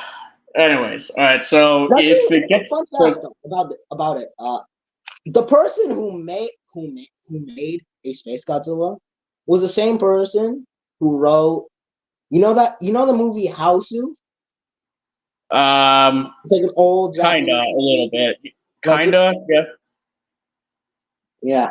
So those are made by the same person, which really tells you everything you need to know. Other than the swastikas and the Yeah, I know of Hausu pretty much. I've just never seen it, so I definitely know of it. So Anyways, so if it gets too loud on your end, just let me know. All right. Here we go. 3, 2, 1. Go. Ready to rumble! In this corner, we got a big ass giant monster. In this corner, we got a big ass giant robot. They get together and they fight, and that's all you know about this movie. Yes, that is it. Is it? You need to know anything else? Giant fucking Godzilla size monster. Are you capable of presenting on this? What was that? Are you capable of presenting on this? Because I vaguely remember the presentation with the Legacy of Monster Scale. I'm trying to. I have the volume all the way up. Yeah, I know, but can I get a visual aid? Is what I'm asking. Can the viewers get visual aid? The audio. I can't really do that. I'm using my phone here. And that checks out. And the times when I there were times where there was a time where I tried to join through StreamYard on my laptop, but Wi-Fi connection isn't great. Laptop is old, so it couldn't even do that. And the other thing is that, and plus, there's really no visuals for this audio review. Oh, It's literally okay. just audio. Yeah, it's fine. It's fine. Okay, so you can. All right, so you can hear it, right? Yes, I can hear it. Just Okay, good. yeah, like it's just I felt kind of weird because at the beginning it's like Even You know Superman the- second was like, dude, even I didn't do that much. I know. Anything? I was just gonna say because at the beginning it sounded like you ever seen that advertisement? I think that was an advertisement. Basically, there's the old man in the video call. He's in a prison cell, and basically the guy, there's like a big fat black guy behind him saying, "This is my impression. Come over here and kiss me on my heart now. I'm feeling romantic." Yeah, that's the thing. It was like a huge meme. I remember it. I think the audio still gets used every now and then. I gotta hear it every now and then. Yeah, that's what the audio kind of reminds me of. Like at the beginning, we were talking about it's a big ass monster fight or something around the lines. That's what it reminded me of. But yeah, play the video. It's been too long. Neck and neck. I was watching with my calculator going. Yeah, Suits about $3 trillion on both of them. Oh yeah, no, they tear the hell up out of not one city, not two, but I think I don't think there's a city left in the world that's standing. I think at least with Pacific Rim, there's some acknowledgement like, okay, this is kind of fucking up the world and our economy is going down. With Superman, it was like, oh, we built the daily plan the next day. In the background, I was work. Actually, the background. Wait, we want a piece of this right here. They're referencing a Man of Steel as well. Working. Hold on.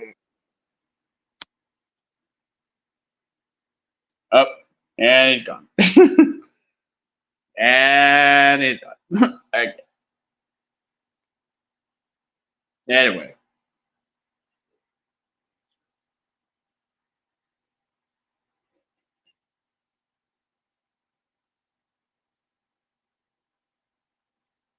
Anybody who happens to watch this retrospective, audio's not working. Oh, damn. Okay. All right. So do you think you'll be able to come back on, or what's going on? Oh, never mind. These streams just keep derailing. I don't know how this is possible. But Anyway, okay. So yeah, play it where it last was. yeah, okay. So yeah, they were mentioning Man of Steel pretty much, or referencing it here and there because they were mentioning Superman and Zod fighting pretty much. Because this review came out the same year as that. So Yeah, because 2013. Yeah. I remember. Robots and monsters went to Mexico and couldn't find anything to destroy. So they're like, well, I guess we're right here. Yeah, let's reschedule. More like, well, let's destroy Hong Kong. It's a lot prettier. Yeah, I can actually see who I'm punching. Yeah, monsters are looking at that, man. I told you we should have gone to Hong Kong. That's right. Grumbling to each other, walking back into the water. What the fuck? It's not even any infrastructure. It's pointless. I'm sorry. I heard from a guy it was a great place. I got us some rupees. Yeah, man. Yeah, they have, Hollywood is torn the hell out of the world. This is the Godzilla vs. Haiti expanded universe. what was that? The Godzilla vs. Haiti expanded universe. Yeah. The Family Guy cut away. Ah. Godzilla goes to Haiti. The city is destroyed. Godzilla rises out, roaring. He's like, "Oh fuck! This city is destroyed." Yeah. He just looks.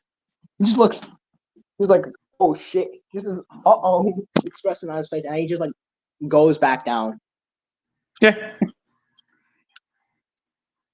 One of the rare funny reviews.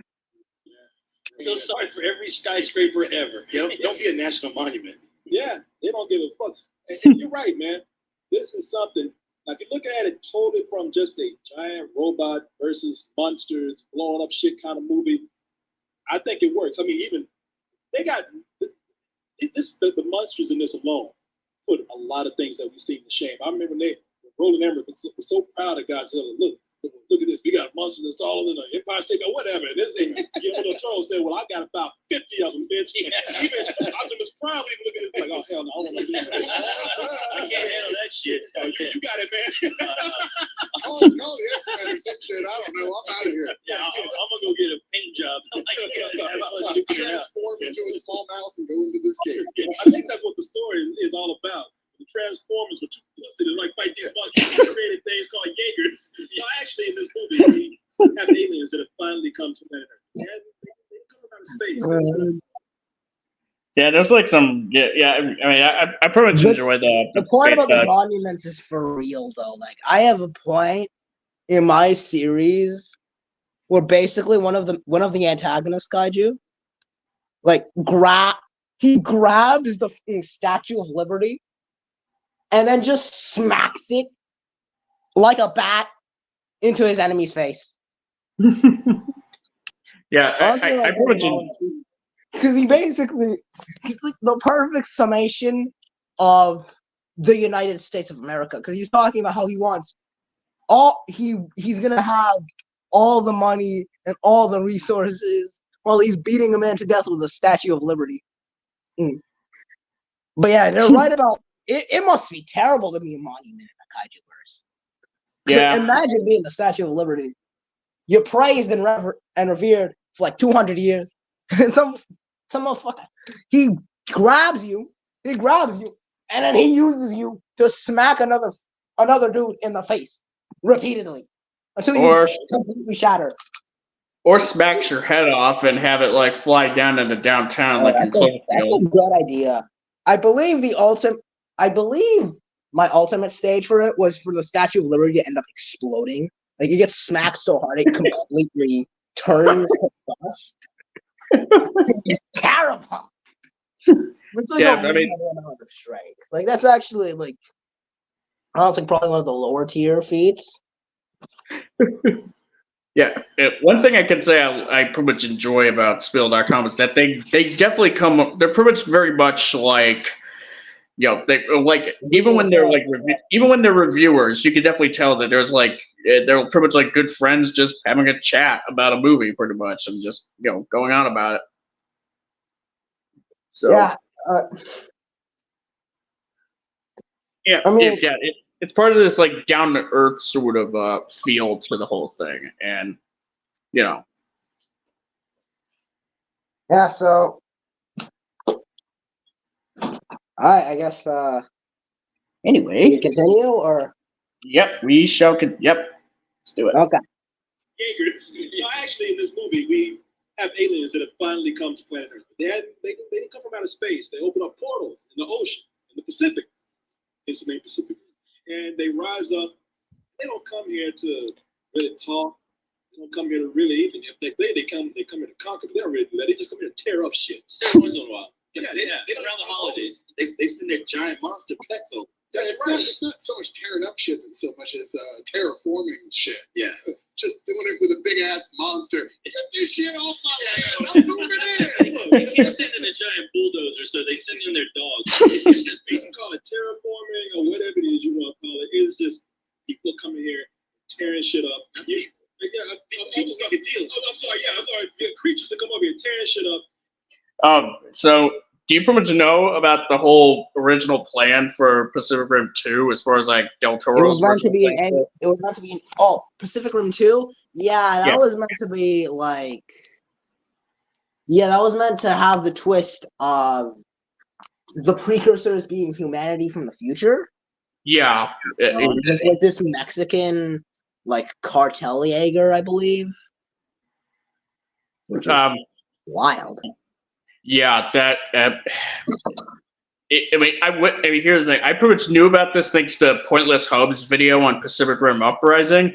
Had I pretty much not posted like my 2-part series on Pacific Rim Uprising, like as soon as I did, like before Pointless Hub's video came out, I would have addressed this. Like, I would have addressed the original plan for Pacific Rim 2. But really, the most I would just be like is basically me just saying like, Wow, so I guess Pacific Rim was never destined to have a good sequel then. 'Cause I that- believe we actually have like the script. Like, I believe that's officially been that's like just out there on the internet. Yeah, it's not only would it have been better from a writing perspective, it also would have been better from a directorial perspective, the cinematography. Yeah. No, I can agree that it's like from a directorial perspective, but I don't know if it would be better relatively on the script level than the Pacific Rim 2 that we got, though. I honestly am not sure, because having the twist for the be that the precursors, which are these alien invaders, turn out to be like humans from the future, it's like, okay, Do they like? My assumption was maybe that I thought for a second that maybe they use like kaiju corpses. They use the corpses of the kaiju to create the kaiju. But like, wouldn't those be long rotted? Like, especially considering those guys rot after it. The brains kind of rot after like an hour of excavation at most. So yeah, that's why he makes a point that the brains are pretty much kind of worthless, as opposed to other body parts, because the brains just like rot away quicker. Hellboy says that in the movie. Yeah, Ron Perlman pretty much says like that even the crap, is more worth salvaging and selling than the brain. Yeah, because like seriously, who wants a kaiju brain? Dead ass. Yeah. Outside of drifting, drifting is the only purpose of it. Right? Like they said, decays very fast. Yeah, decays very fast. Which is why Newt pretty much says they have a secondary brain. So let's just get the secondary brain, which is much more easily accessible, I suppose. So isn't the secondary brain where secondary brains are normally posited to be? So like in the hips. So wouldn't they be going inside of Otachi's ass? This is what I can vaguely recall. Is that what happened? I can't remember.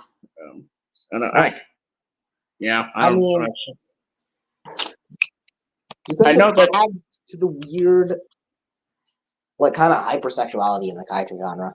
I know that the secondary brain being in the hip area thing was a thing that was established in Godzilla versus Mechagodzilla 2. Yeah, but that was an archaic theory that was an archaic paleontological theory. Yeah. I believe it was dispelled. Godzilla having it makes sense because it's a giant monster. And of course, those are kind of difficult to sustain to have neurons like just go through it from one place, especially when Godzilla's head is kind of relatively small. Yeah, I think having it placed inside of his giant breathable hips is like honestly a good strategic evolutionary decision. I think it'd probably be more closer to like maybe like further down from his tail, because otherwise, like, how would they be able to have gotten into Otachi's like hip area if the brain is difficult? If the primary brain is like that was what I said earlier. They crawl. So I think it would have to be like somewhere. Yeah, like the hip would have like a lot more. There's like a lot more to like sift through around the hip area than just the head, pretty much. So I don't know. I don't have. It's been a while since I've seen the movie, and I can't. I genuinely don't have the info off the top of my head. But anyways, back to the audio. All right. And the people are like, well, fuck, man, there's nothing we can do here. We tried to fight him with planes. We tried to fight him with tanks. And I started shooting a nuclear missile. I don't know what else we can do. Oh, wait a minute. We can build giant robots. Sure, why not? We can do that. For the first meeting, when the guy said, I know we can build giant robots. Go pick up your check. They laughed at Michael Bay when he first came into the meeting room. They laughed. I'm laughing now. Well, shut up. I would have loved to have been in those contract meetings. Girl, we got to build a what? Fuck out of here. He's still Good Nothing. Oh, okay. Yeah, he got killed last week. God damn it. Talk about the lady. We don't care. But yeah, it's now the thing about this movie is that I think we all agree that the giant monster robot effects they're awesome. They're spectacular. They really are. I mean, I was a little bugged. There were plenty of times where I couldn't make out what was going on, but it wasn't as bad as Transformers. But yeah, they are amazing. Yeah. Yeah. I will say this. Now, wait, is that? Yeah, you think I'm an idiot, or yeah? Yeah, I agree. Okay. But I'm a little bit more on the other side. As far as we'll get into that later. Okay. Well, I don't even know what that means. Yeah, I'm on the other side of the fence. But you guys thought that fights were pretty cool. I think otherwise. We'll get into that in a little bit. Okay. Tell us what you think. I think that what they tried to do here was take what ideally they were going for, like that kid-like mentality of giant monsters versus giant robots, the classic kaiju movie. Try and do that and try and make the ultimate one. Here's destroy all monsters versus Ultraman. Here's everything we always loved from those films, but not as taking, oh look, there's a Godzilla-looking guy. It's not that. It's like not referencing.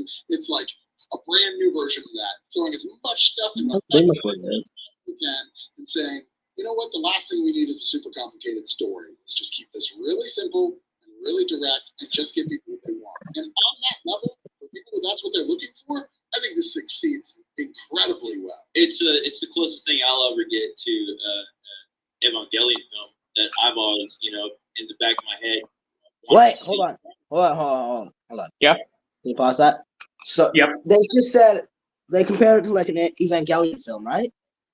Co-host pretty much said that it's the closest thing that we would get to an Evangelion film.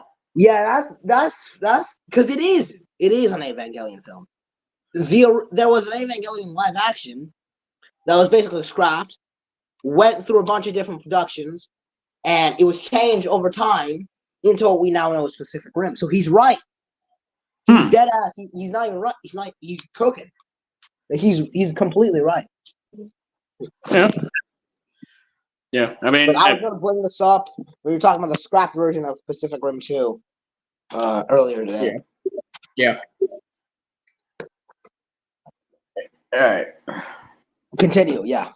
Anyways. Yeah, it's an anime, and I know there's an online debate right now with a lot of people screaming that this movie stole a lot of stuff from Evangelion, but I'll just say this, that it borrowed some things, but it is Guillermo del Toro's own thing. He really puts his own signature on it. So anybody worried about that, stop worrying about it. Get over it, because what this guy is really trying to do is he's trying to introduce this entire huge world that a lot of us are familiar. At least people who watch that kind of stuff, anime, the kaiju films, the Godzilla films. He's really trying to introduce that to a bigger audience. In order for you to get more movies like this, in order for Hollywood to go, yeah, why not? Let's make some Godzilla movies again. And I think he succeeds on that level as far as catering to the general public. I will say it's kind of funny that they mentioned he pretty much says that when there was like that Comic-Con teaser for Godzilla, the Gareth Edwards film, like pretty much before 2014. 2013. Yes. 2013. I thought it was 2012 for some reason. Actually, no, I think it is 2012. Wait, shit. I have no. I genuinely can't even remember, honestly. Yeah, it's the teaser that. It's a teaser with the J. Robert Oppenheimer narration. Now I am become death, the destroyer of worlds. Yeah, and as I mentioned, because of that, everyone called it Vishnu. Yeah, and then people said that was disrespectful to the religion. They pretty much just made up the name Talagan, which is literally just Korean for loser. Yeah. So I guess Slatter knows that pain. Okay, now there's a friend. Well, here's the thing. I actually I pretty much showed up on Zimzilla's stream from like Monday night, where we did like where we pitched like a sixth MonsterVerse film, and my pitch pretty much included, but wasn't limited to, introducing a Titan called Vishnu, calling back to that teaser, except actually making it a part of the story. Okay, but like, does that? What is the role of Vishnu? Vishnu. So the role that as far as like the role of Vishnu in terms of like the overall like mythology, or just what I had in mind for Vishnu. I'm not talking about in mythology. I know enough about that. I'm talking about in your story. Right? I pretty much had Vishnu be pretty much like a Titan that's basically usually like just pretty cool, pretty chill, and pretty docile. Doesn't mess with anybody. Protector of Like the balance. Protector of the balance. Because Vishnu is the god of preservation, whereas Brahma is the god of creation, and Shiva is the god of destruction. Well, Vishnu, as far as like the Titan that I've created for the Titan, my version of the Titan called Vishnu is pretty much not. It's pretty much more or less a Titan that's kind of chill, but kind of a good Titan, like neutral or guardian, because those are like because in the Monarch website refers to Titans as either neutral, guardian, or destroyer. Vishnu would typically be. Vishnu is probably like I would say like neutral at worst, pretty much, because like I had the canon to where Vishnu didn't even wake up during Ghidorah's mass awakening in King of the Monsters. Oh damn! That's actually pretty crazy, because Ghidorah bought in King of the Monsters. It's established that Alpha Titans boss around any living thing that is not an Alpha Titan. At least most living thing that is not an Alpha Titan bends to the will of an Alpha Titan. I know we never see like non-kaiju serving to Ghidorah. Like we never see any like tigers or wolves serving to Ghidorah. Actually, wait a second. I just got an idea it's weird, but it's really good. So you know how in the movie Mark Russell starts off basically taking care of these werewolves? Right. What if he's watching the possibility of them fighting each other? You think about that? It's just a possibility. I was just spitballing. So you can only disobey them by being an Alpha Titan. I think Mothra disobeys. She's actually Kong also disobeyed pretty much. Kong is an Alpha Titan. This is confirmed verbatim. I could say Vishnu.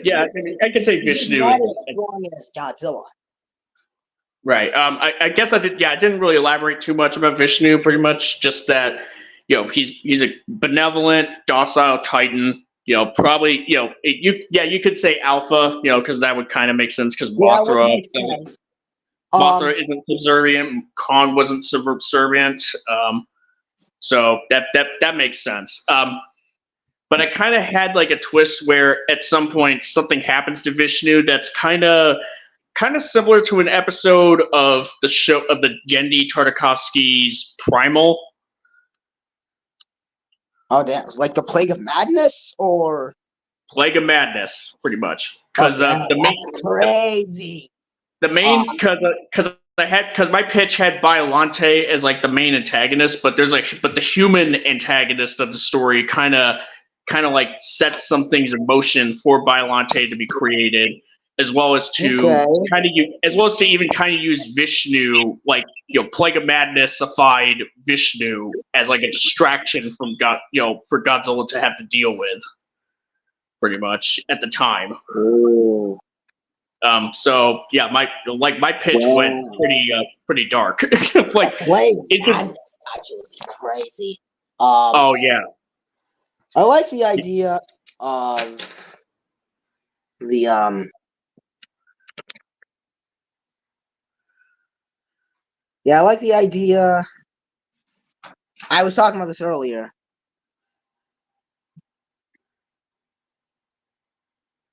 Of essentially, but yeah. So if Vishnu is Vishnu, there have been like some references of Godzilla that essentially compare him to Shiva.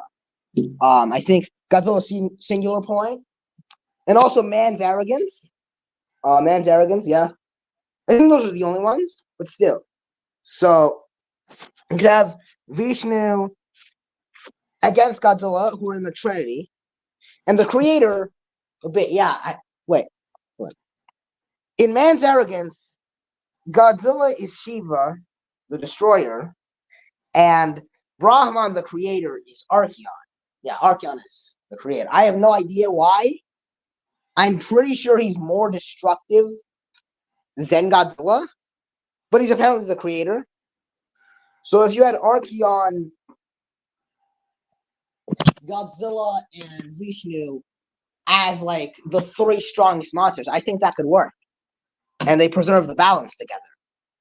right, yeah. I think actually, in case you're wondering about Archeon, that's basically, I mean Methuselah, because in man's arrogance, that's the name of Methuselah. There's also, yeah, the way it works is basically, Archeon is the true name, but there's this guy who discovers a cave painting of a food chain of kaiju. Some of the kaijus are recognized. At the top is this four-legged huge backed creature. He names it Methuselah for lack of a better name. Then later on, adversary comes along. They find basically They find basically this kind of like mountain range of kaiju, and there's a legend that it was destroyed by this thing Oruga, which is basically, they assume it's a mountain. They realize no, this is a living being. So this is actually Orga, from Godzilla Millennium. And then of course it turns out these are the same being, Archeon. He's one of the seven Elder Titans. Man's arrogance lore goes deep. Like it goes really deep. So I'm not really gonna. I might not have the time to explain this. Right. But yeah, you could have those three together. And I think that would be really cool. Yeah. I definitely recommend checking out the Zilla stream pretty much. Yeah. So I could go for more of the details about my pitch. Yeah, I'm not one of I typically only watch hour-long streams when they're in real time, honestly, though. So. All right. Anyway. Continue. And I think he succeeds on that level as far as catering to the general public with a story like this. We're saying where this succeeds. Can I just say, like, everybody has talked about how it succeeds, but everybody's been hedging the way they talk. On this level, it succeeds. That's what I'm about to say. Well, if you want this, it's there. But where's that other shoe? See, the weird thing is, like, I think that the criticisms you're about to bring up aren't even really criticisms of anything the movie does wrong. It's just, you know, it could have had more story. Because I've read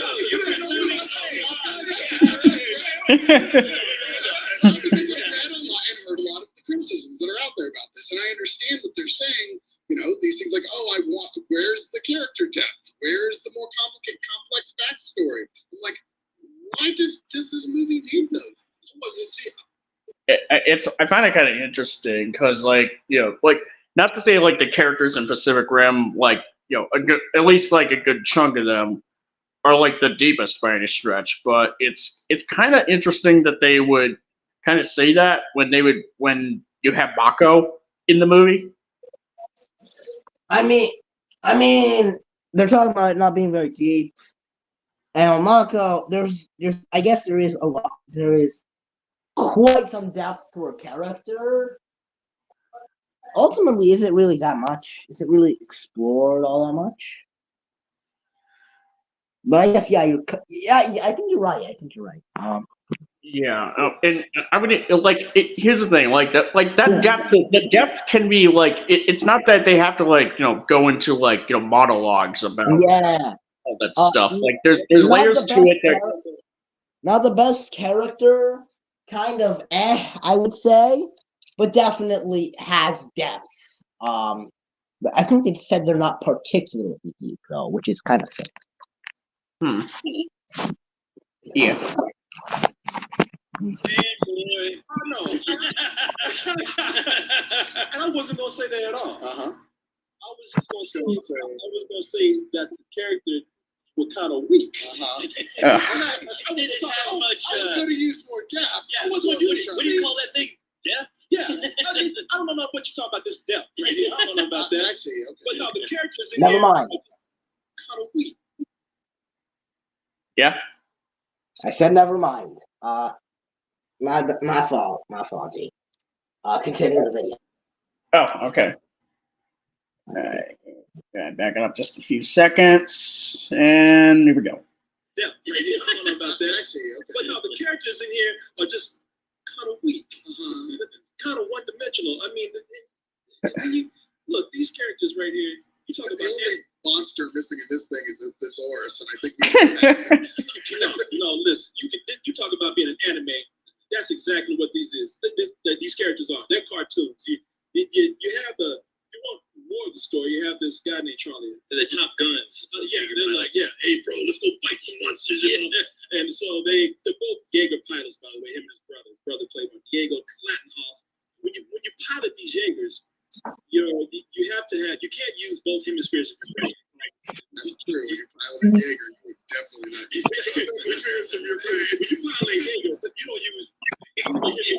That shit is dumb. But in this movie, two pilots have to work together. One has to use the right hemisphere of their brain, the other has to use the left. And I like my point in opposite directions when I play this.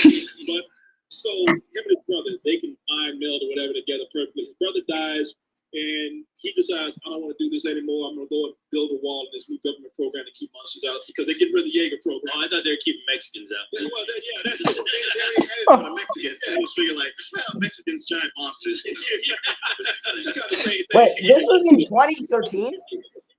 What? This was made in 2013, right? Yes. Oh, this age incredibly. Oh my god. Damn. Yeah. Like 3 years beforehand. Mexicans on the other side of the wall saying, I suppose you guys can help us build this a little bit higher. I know it's the perfect solution. They were already there at the wall. Hey guys, you want to help us build it? On the way, Coach, did you know they're building giant robots to keep Mexicans out right now?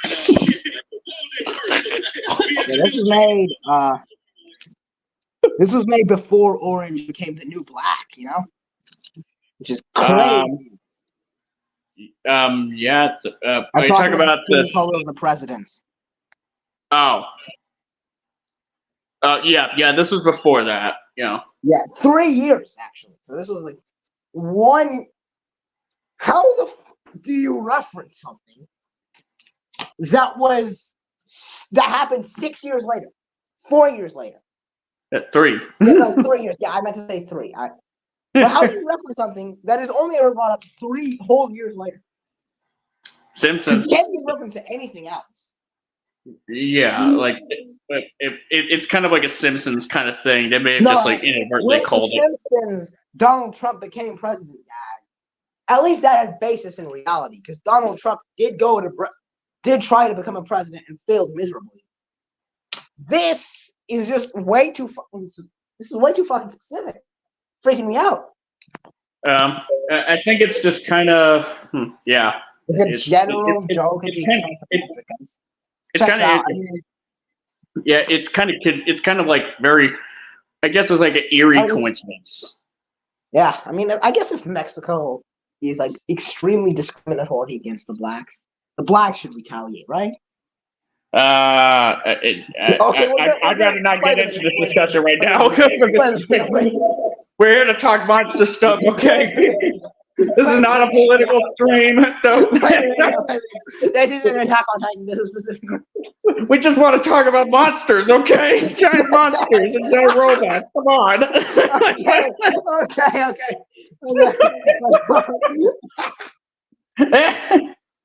Because you know they're building giant robots to keep Mexicans out right now. All didn't work, so we had to build giant robots. They're joining why they're calling me. So he's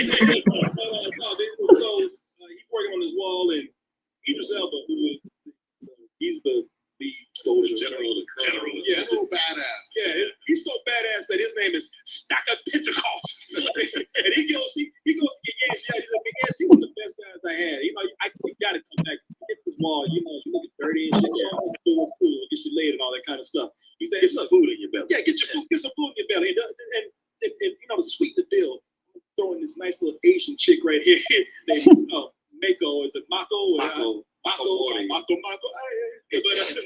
by Ronco. What am I trying to say? His name Kukichi. I keep Ronco Coochie. Sure. Anyway.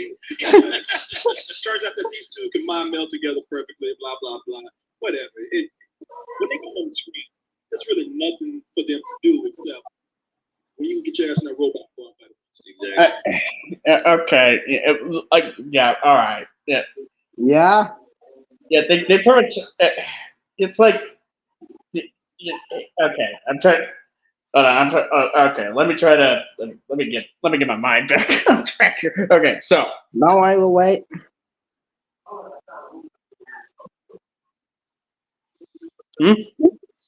We'll wait. Okay. Yeah. Yeah. It's kind of the thing of like. I like how they pretty much. It's kind of interesting how they just like, okay, the human stuff, you know, it's all just so we could just be like, all right, so how long before you get into that robot suit, or how long before the monsters come back? The bit about the Asian chick, because that is his adopted daughter. That Loki gave me you know, that one Doge meme of Loigod. I think I pronounced that right. I hope I pronounced that right. In Tira Chan's account, I have no idea how to pronounce Irish names. I can pull it up. Just wait. Okay.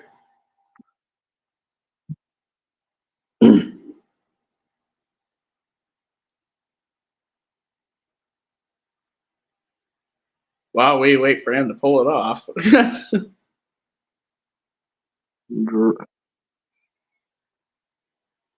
Dreadanon. Yeah, Dreadanon has the best version of this because just comedy masterpiece. Let me just wait a moment. Wait for just a couple moments. Yes. This is it. All right. Lay it on us.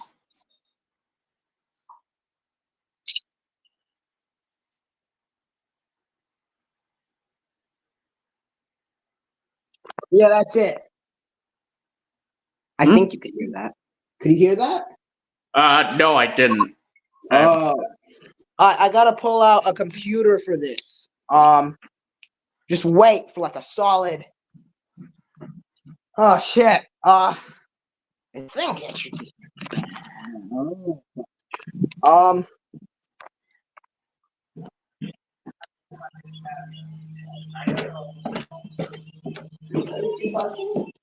Yeah, wait. Where is? I'll just take the Sia. Yeah, just hold on. Play the rest of the clip, actually. Okay. All right. Well, I actually just kind of want to like elaborate on like how they just kind of talk about how like, oh, you know, humans stuff, what they have going on. Okay. It's just go to the next one, the full 36 minutes. Oh god. So this is gonna be 2 hours and 34 minutes. Yeah, 2 hours and 34 minutes at this rate. And then us fucking circle jerking. Right. Literally, Anyway. just the two of us, not even anyone else. Just us Yeah. circle drinking with a shitty audio recording. Just Yeah. audio recordings. Yeah. Well, it's me literally just like playing the video through my phone. Yeah, that's fair. Same with me actually. So we're both playing it through our phones. Yeah, That's why it's so terrible. Unfathomably terrible. I know. Yeah. That's why I kind of need to get a new laptop at some point. Yikes. Oof. Yeah. Anyways. That's it. No. Up until they get in there, there's plenty of really terrible dialogue and just dry, cliche telegraph storylines for them to run through, and some backstories that's so trite. You're like, I'm pretty sure I saw this on Speed Racer. That's the interesting thing is that I know a lot of people have been defending. Well, this is what they intentionally made. This is a callback to like those old, mecha anime, stories from the '80s or whatever they're throwing out there. But I'm like, no, this is just bad drama. This is really bad drama. And you're right, almost to the point of bad Speed Racer type dialogue. And I'm like, there's honestly with Guillermo del Toro, I expect the bar to be, a little Did you bit. just compare Pacific Rim's dialogue to Speed Racer? They said like Yeah, certain, they did. I heard that. either Those- dialogue or character backstories to something out of Speed Those Racer. two are not at all similar. How? I don't know. That's unfathomable. That's one of the most absurd comparisons I've ever heard. Now, question: Is there like an episode or character or who had a storyline in Speed Racer with a backstory of their parents being killed? Being tragically when they were a little girl. I mean, I don't know, but they commit murder. Like the main character commits murder like every episode or so, I believe. Yeah. Oh no. Like, there's literally there's this video, if you've seen it floating around. There's literally just Speed Racer tells them to like get his car engine working, and then the mechanic just make this absurd sound. Like literally they literally invented a sound for this reaction. It's like slightly closer. Or slightly slow. Like By the way, I just want to point out that you kind of like were imitating a sound, and I heard like a computer sound in the background. Right. Yes, that right was along me with turning it. my volume on. Yeah, you were just like, ba-dum. Yeah. You were so dumb. Good stuff. Okay. Yeah. So far, there's like one person watching, and it's like intermittently. Yeah, I mean, Yeah, it just goes from 1 to 0, 1 to 0, and now it's back. Now it's 0. Now it's 0. Yeah, I mean, let me Is it? see. Is it? Hold on, wait, one moment. Yeah. I mean, it's no big deal. We can just. I mean, we could probably just get back to the thing. Yeah, in case it's still 0. In case if you see 1, that's me. I'm Okay. checking. Yeah.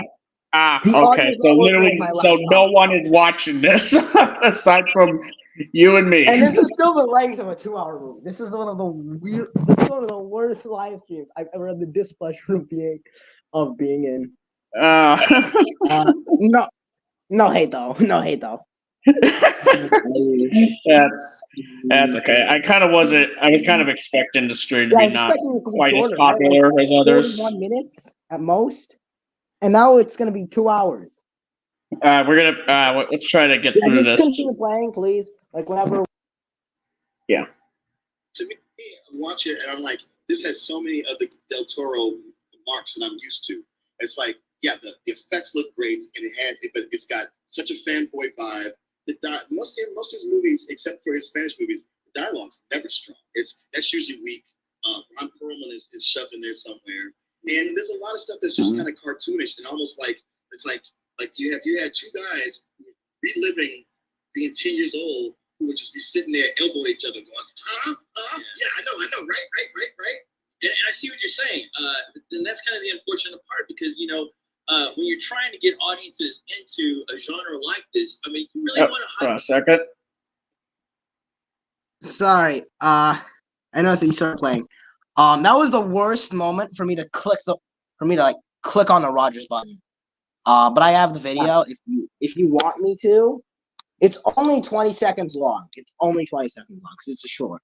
But I can play it. Okay, go ahead. This should work. The foreigner, Patrick, has interrupted. Can you hear it? Yeah. Oh, good. I'm just gonna turn up the volume to its maximum. All right, beginning. The foreigner, Patrick, has interrupted my fire ritual with his Christian chanting. He must die. I shall array the armies of all Ireland against him. Patrick, please fuck my That daughter! is the video. What? It becomes. This is like the lowest context imaginable because it's an image meme that's stubbed over. But yes, these two are meant to be the same guy, just under different historical accounts. And I'm pretty sure these are the only two historical accounts. Huh. But yeah, the whole hot Asian chick thing reminds me of when he says, "Patrick, please, my daughters." And by the way, that is the Saint Patrick he's talking to. Yeah. That is. There's the other that's one. There's the There's the Burn Witches thing. I found that one pretty funny. I accidentally quoted it once, and they thought I was like anti-Semitic. I was anti-Semitic. But yeah, continue playing. Yeah. If you just summarize it like a couple of moments before, I think we can go on to the next one, right? Yeah. Yeah. So we should definitely. Yeah, they're just kind of. Give me a moment here. Here we go. And I see what you're saying. And that's kind of the unfortunate part because, when you're trying to get audiences into a genre like this, I mean, you really want to highlight the main good points about why we all love it. The great storytelling that could be told in a universe like this. Because, I mean, he's trying to create a new mythology with this story. Yet, I was really disappointed at the very beginning of the movie that we get a lot of information that this whole kaiju war has been going on for a long time.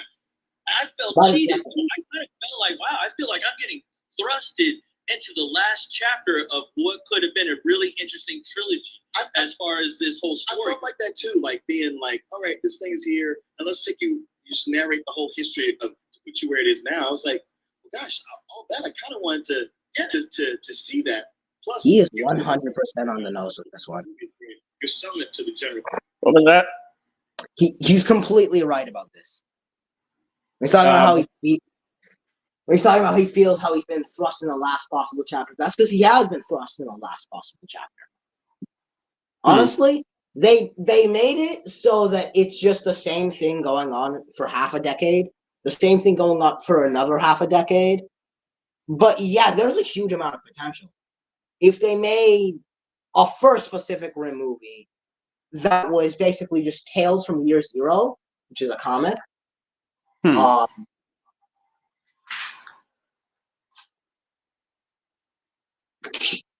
And I guess also like some of Tales from the Drift, which features basically Tacit Ronan and Idris Elba's Jaeger. That's where Ragnarok comes from, in case you were wondering. No, the weakest possible kaiju, named after the literal end of the world. Yeah. Still, that's so weird. Yeah. Like if they put like a first act, maybe like one movie, it was first act, basically showing the rise and creation of the Jaegers, full with the original. They made a sequel where basically it starts off, and then it kind of just they make a sequel that basically like has a first, and then it just goes on to thrive to the end. They make a sequel that has like a bunch of different victories, and that it features Tales from the Drift, and then it ends in basically like the second half of it is the monsters just start winning, and And then the Oh. third movie is the Pacific Rim we got. That would be great. Yeah. Yeah. Like Yeah. kind of like the Planet of the Apes Caesar trilogy, right? That was good stuff.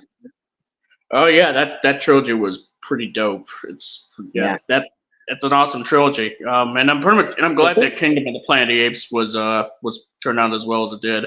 Oh damn, yeah. What a wonderful day! Say his words. Say his words! What a wonderful day! Hero, because it's like, okay, this is where I'm going to make this story to where anybody who's never read this can come in, understand it, and buy it. And I wanted that with this. They was just like, oh, look, man, you see enough of these. Come on, we're going to get you this point. Now it's go. Let's get to the fights. Wow, I couldn't disagree more. I love the fact that they throw you right there. It gives the feeling that it is a bigger universe immediately. It's not just, okay, now how long are we going to wait for the thing that we know is coming anyway because we've seen the fucking trailer for the movie. It's like, no, here's the giant monsters right off the bat. You know there's fucking giant monsters in this movie. You really make us spend 20 minutes the guys going, hey, what was that sound? That's I mean, that's kind of my. he has a point with that. Maybe instead of a trilogy, he definitely has a point with that. I think you could do the trilogy with it still feeling like there's a larger universe. Probably instead of a trilogy, just 2 movies. Like first is, like I said, the creation and basically downfall of the Jaeger program. I kind of understand. Is, of course, the official Pacific Rim. I think that could work. I can understand. It's like most movies where I can see what they did wrong, but I can't really change it because of its circumstances. I can. Here's the thing. A part of me. Here's the thing. A part of me understands like kind of where someone may be coming from. Like they wish they kind of had seen more of like the backstory, like in more detail. But on the other hand, I kind of like seeing this more as like a pragmatic choice in terms of like Pacific Rim is sort of like an original IP pretty much. So they can't really run the risk of just like having like part 1 just be like a cliffhanger end on a cliffhanger if they don't even know if it's going to be successful. So I think it makes more sense to have the first movie just be like the Guillermo del Toro movie. Those are like typically successful, right?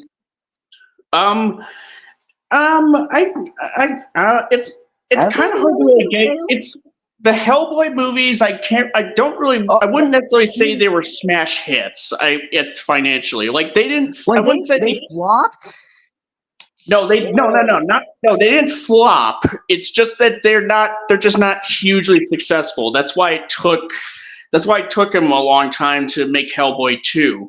Well, that and because like Del Toro is like kind of one of those like, oh, and he's gone.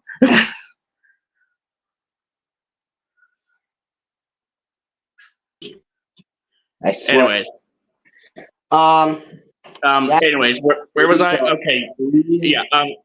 As far as like the Hellboy movies go, it's not that they're flops. They were flops. It's just that like they just weren't like huge hits because Hellboy wasn't really like a well-known IP like Spider-Man or Batman was.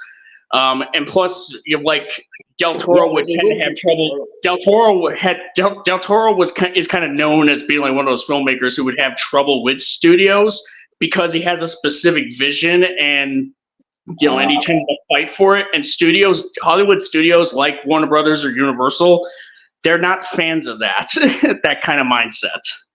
Let's just say, that's which is why directors and don't really want your artistic vision tarnished, right? But besides, I think it could work. There were 2 Hellboy movies after all. Just because it wasn't a smash hit, just because it wasn't Titanic or Avatar, doesn't mean it wasn't successful. Honestly, it was I agree. I agree. There was no reason for Del Toro to not have been allowed to make Hellboy 3, pretty much. Because the movies were fairly beloved, and did just well enough financially. But I can understand. It's just a shame that the third Hellboy movie that we did get was that reboot in 2019, and yeah, let's not talk about that.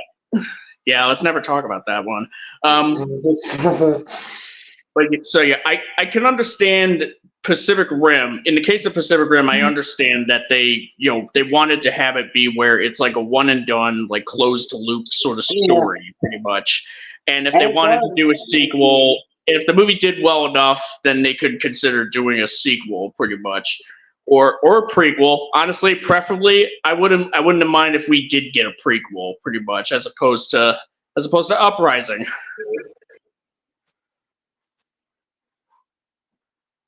Yeah, so. But anyways, Because there's fucking giant monsters in this movie. We were like, we spent 20 minutes and the guy's going, I agree with you, man.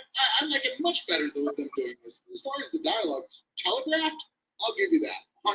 There's nothing in this movie that you can't see coming from 1,000 miles away. yeah. But I didn't think it was terribly trite or horribly written dialogue. Simplistic, sure. Like not as good, not as funny as they think it is, sure. But I didn't think it was horrible. I think it's a really, really exaggeration as to the bad quality of the writing. I think it's acceptable writing, but all that doesn't really matter when you've got like a pretty non-stop series of giant monster fights that look fucking fantastic and really make you feel it. Probably didn't hurt. I'm sitting in a D-box seat. It rattled your brain a little bit. You know how you're not supposed to shake a baby. D-box seat work? Oh, it worked. They all worked, yeah. I'm surprised you were able to walk. I'm surprised that Seriously. your insides are not We were down down on the floor and our seats were shaking. Yeah, I'm surprised that your insides are not turned to jelly right now because I had D-box. And I wasn't in the D-box right behind them and my balls were shaking. I'm like this. Mic's back on. My mic's back on because I finished pissing. Okay. Yeah, I can. I was Yeah, considering if I should just piss on stream loudly with the mic. yeah, maybe. I kind of did for a second. I don't think you heard me.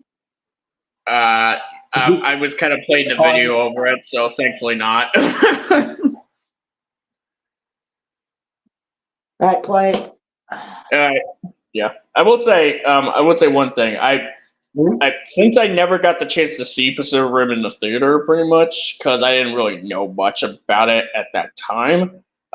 Yeah, I would have loved to have been. I would like to have been in the theater for that one, pretty much, because yeah, it totally would fit.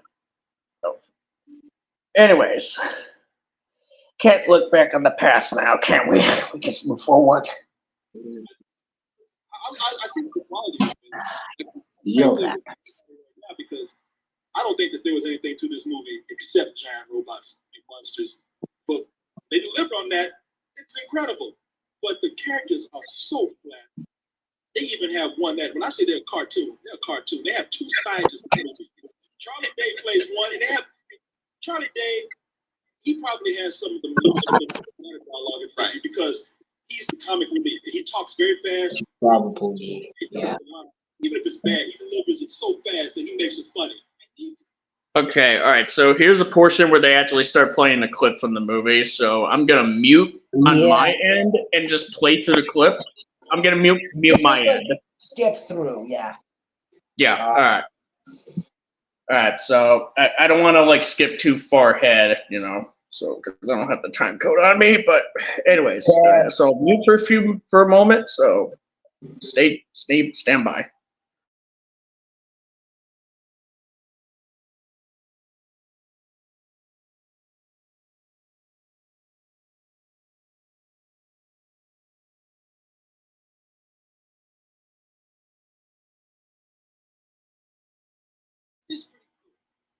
This other actor, Vern Gorman, he walks in. Now he's the classic.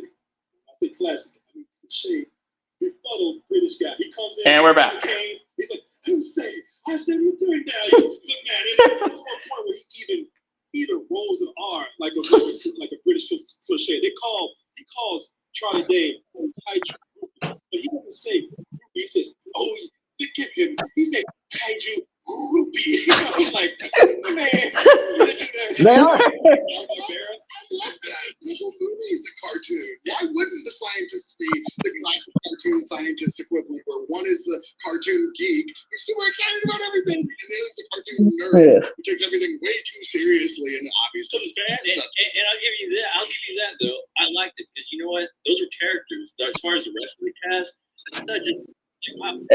I like how he said, co-host says, like, oh yeah, I like those guys because they're characters, but the rest of it's like, you know, I mean, the fun characters, I think, is. yeah, I think that's what, I think that's what he meant to say, like, or at least like Yeah. characters that stick out, characters that stand out in a way that make they're like, memorable. They're so caricatural, it's funny. With everyone else, it's so caricatural, it's boring, is, I think, his point. Yeah, Like, it's funny. which I don't really agree with that, because I mean as much as I do think Newt and what's his name, Gottlieb, pretty much. I mean, as much as I like those two, as far as like comedic relief characters, as much as I like those characters in the first Pacific Rim, I would say. I would even say Gottlieb in the second film was all right. But it's Newt that gets the shaft in Uprising, pretty much. Whereas Gottlieb is like, okay, he didn't get the shaft. Mako got the shaft. Okay. Yeah. Well, yeah. Oh yeah. Her and Newt got the shaft in Uprising, pretty much. Which is why I would say I don't really agree with the fact that the two comic relief characters in the first movie are the only ones that stick out in the film, because again, Mako and Mako Mori, because I mean, honestly, Mako Mori is the standout character, at least for me. I mean, I'm pretty sure a lot of people. Honestly, my personal favorite character was easily Idris Elba's Stacker Pentecost. That's fair. Oh no, he's a good character too. I like, he's good too. And yeah, and I would even say even Raleigh's not a bad character. You know, it's just that okay. It just kind of doesn't really go anywhere. Something I've intended to change with. Really? Something I've intended to change my fan novelization. Actually, I haven't mentioned this yet. We'll save that for later. Yeah, absolutely. Also, speaking of saving stuff for later, I'm kind of busy. I'm gonna be busy pretty soon, so I'm gonna leave for just a short while. Goodbye. Oh, you can just play it. Yeah. Okay. All right. I'll play through it. Maybe provide some commentary of my own every now and then. You know, I'll let you know how it goes if you come back. Bye. Bye. Bye. And now there is one. All right, people. You've stuck around for this long.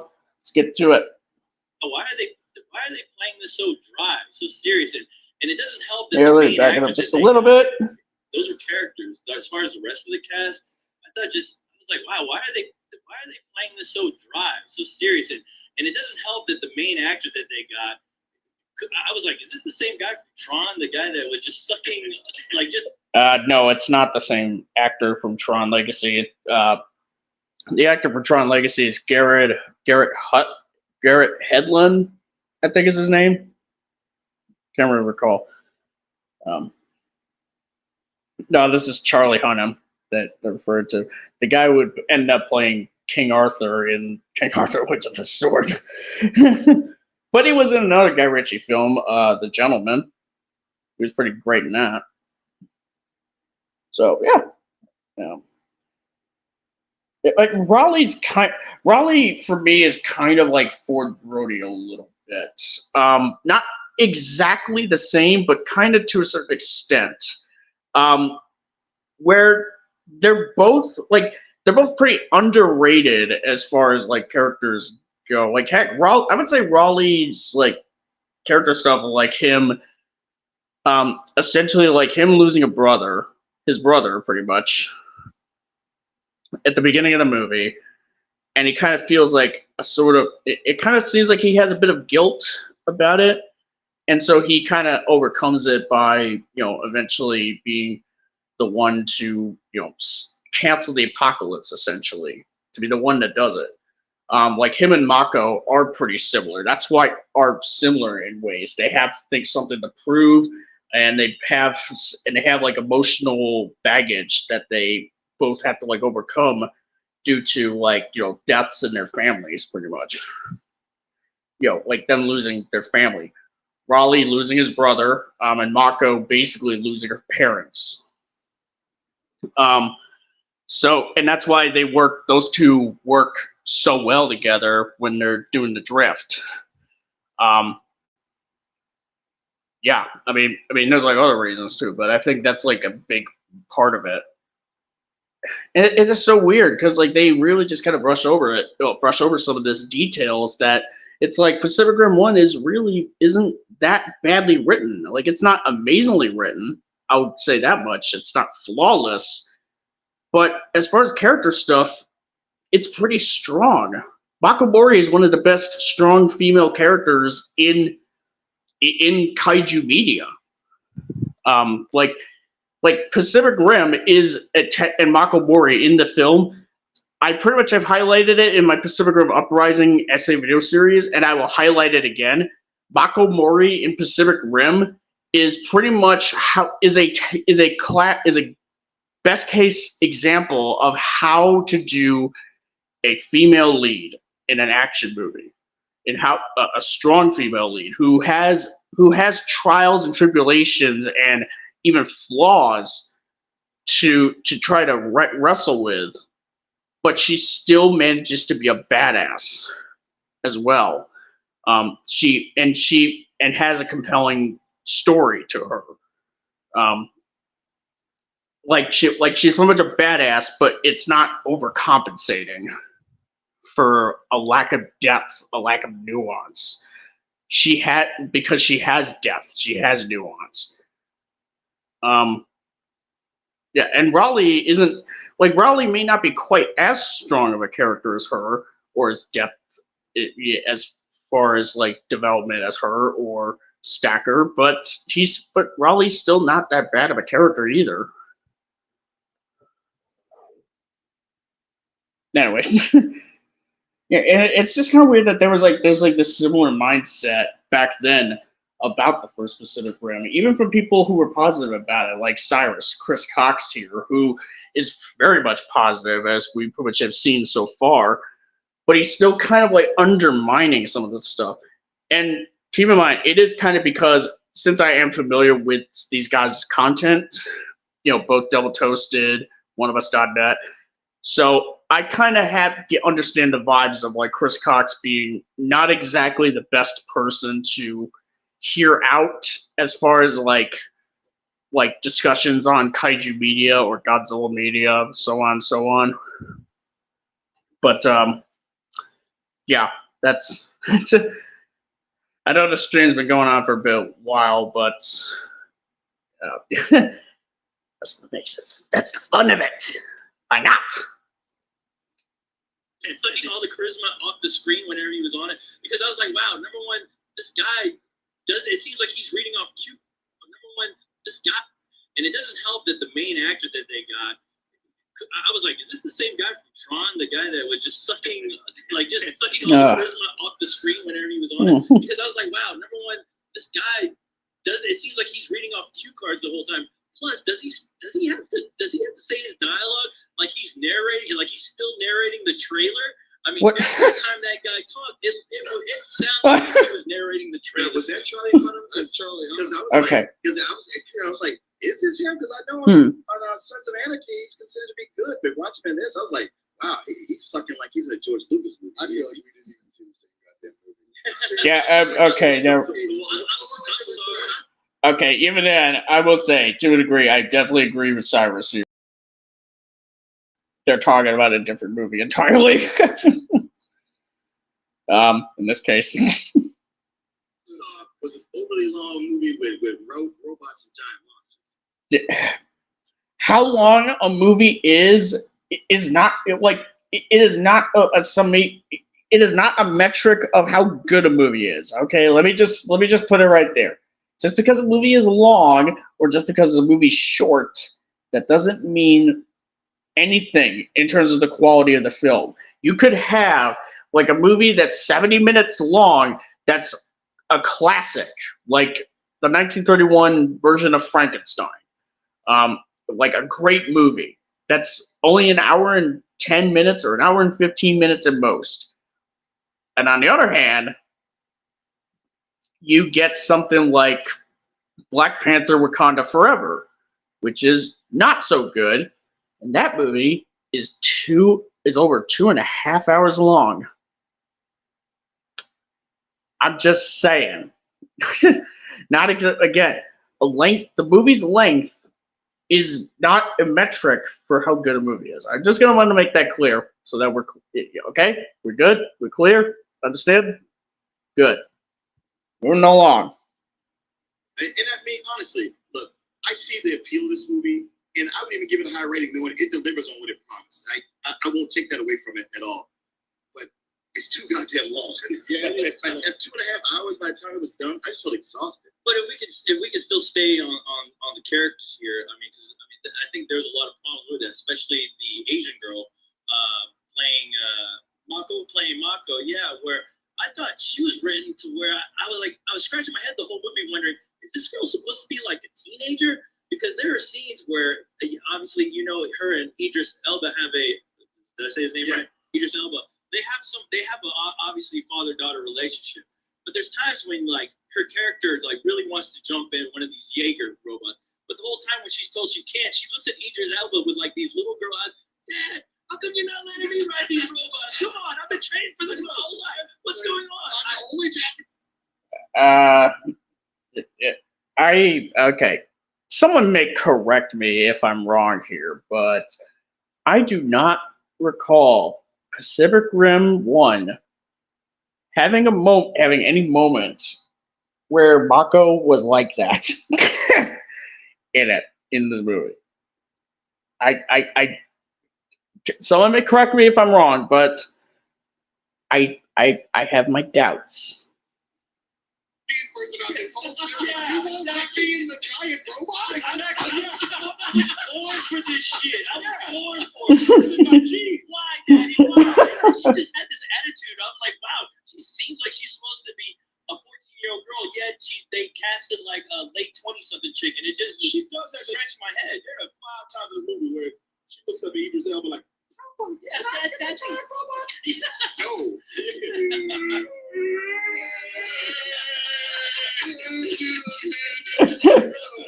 I'll be kicking ass all over the place. Just give me the chance. I agree, they totally overplayed that element of it. It's like, come on, man. She's supposed to be, on one hand, she's supposed to be super competent. Okay. You guys, I mean, like, I know that they're like, just having fun and all that, having jokes, but there's pretty much kind of a character reason for both of them. Mako has something to prove because of her backstory, her tragic backstory that was the result of a kaiju attack that took away her family, her biological family.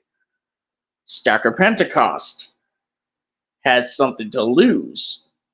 He doesn't want her to go out because she is his daughter figure.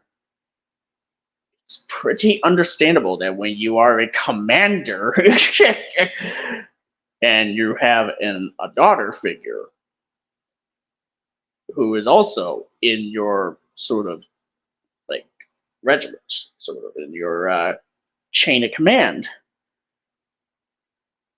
it's pretty understandable as for why you would not want your loved one to put their lives on the line like that in a scenario where it's essentially down to the wire. I mean, even if it is down to the wire, like even if the fact that it's all down to the wire would be a reason to recruit a loved one, you can at least understand the emotional sort of state that he's in to basically not want something to happen to Mako. There's reasons within the text of the movie for that. Jokes aside. And like a total badass, and the other, like, Every time she gets told no, she has a temper tantrum. Yeah. Oh, and the two Aussie rivals were Yeah. killing me with the hot-head son. Oh, you bloody yank! I'll show you what to do. Yeah. It's not like me. And his dad, hit it up, son. Stop it. But what? Stop it right now. Once again, I mean, they're not like the deepest characters in the world, but they're not like I can understand the son being like a hothead for sure, but can you really say that about the father being like again? These characters are not super deep, but they're just like, I mean, it just feels weird that they're just kind of going off on about these characters being not well written like that. It's like I don't know. I don't know. those guys are better than the two Ds because something's going on. You know what? I did it first, and I'm like, they're repeating the same dialogue over and over in every scene. Yeah. Really? One of those guys, I think his name is Max Martini. That's Max Martini, really? That's the father? Yeah. Yeah. That's his name, Max Martini. He should be like a super spy or something. Yeah. You guys want to get into the robot monster fights? All right, here I'd we love to go. Get into that with you guys right now. Well, okay. I will say this. I thought that the way they pulled him off and the scale, like I keep mentioning the scale, but that was amazing. They certainly nailed that. With the fights, not always easy to see what was going on.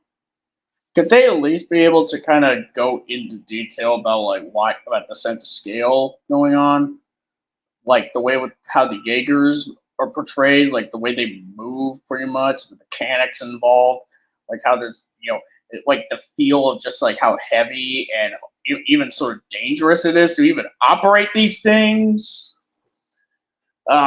Just being in the cockpit of them. Are we gonna get into that? I mean, I've heard this review like some time ago, but it's like I can't recall. It's been a long time. Hopefully, we'll get there. I wasn't happy with that, but maybe it's the bulb. Maybe when it comes out on Blu-ray, it'll be crystal clear. Yeah, it would have to be the bulb because, like, when I'm watching a movie, it's like I don't really like. I guess whether a movie's like hard for someone to follow or not, I guess it just kind of depends on person to person. Like, here's an example. I'm able to follow the action scenes from the Michael Bay Transformers movies fairly well. Maybe not all, like, even if they're not shot the greatest at times, I could still tell who's who. Like in the Forest fight, I could tell where Optimus Prime is. I could tell which one is Megatron, which one's Starscream, and so on. But even then, setting that aside, I could tell like who's who in those fight scenes, in those action scenes. So even if the camera angles aren't the best, I mean, I can certainly say that much. There may be like a few, notes that can be taken for how to improve on them, to be sure. But how you could tell, but depending on whether or not you could tell what's happening during an action scene, that's in terms of like regardless of how the shot composition, pretty much. Like, here's the thing. Like, on the one hand, I can completely understand somebody coming out of something like Taken 3 or Resident Evil: The Final Chapter and just thinking, I could not tell what the fuck was going on with those action scenes because there were so many quick cuts and just like shaky cam and close-ups pretty much to hide the fact that the actors can't fight. I can completely understand that. There's incompetent camera work going on there, pretty much with those action scenes, like terribly done. And I can completely understand someone saying I could not tell what was going on, even if their point is subjective. There's at least a basis in objectivity going on in there. On the other hand, if someone were to come out of a movie like Pacific Rim, where there are where even if there is like some close-ups here and there, or some cuts here and there, that doesn't mean that they're badly shot. Because there's several shots in the Pacific Rim films that in Pacific Rim they're just gorgeous. immaculate even. And our guest is back. What's up? I'm back with the milk, and the cigarettes also.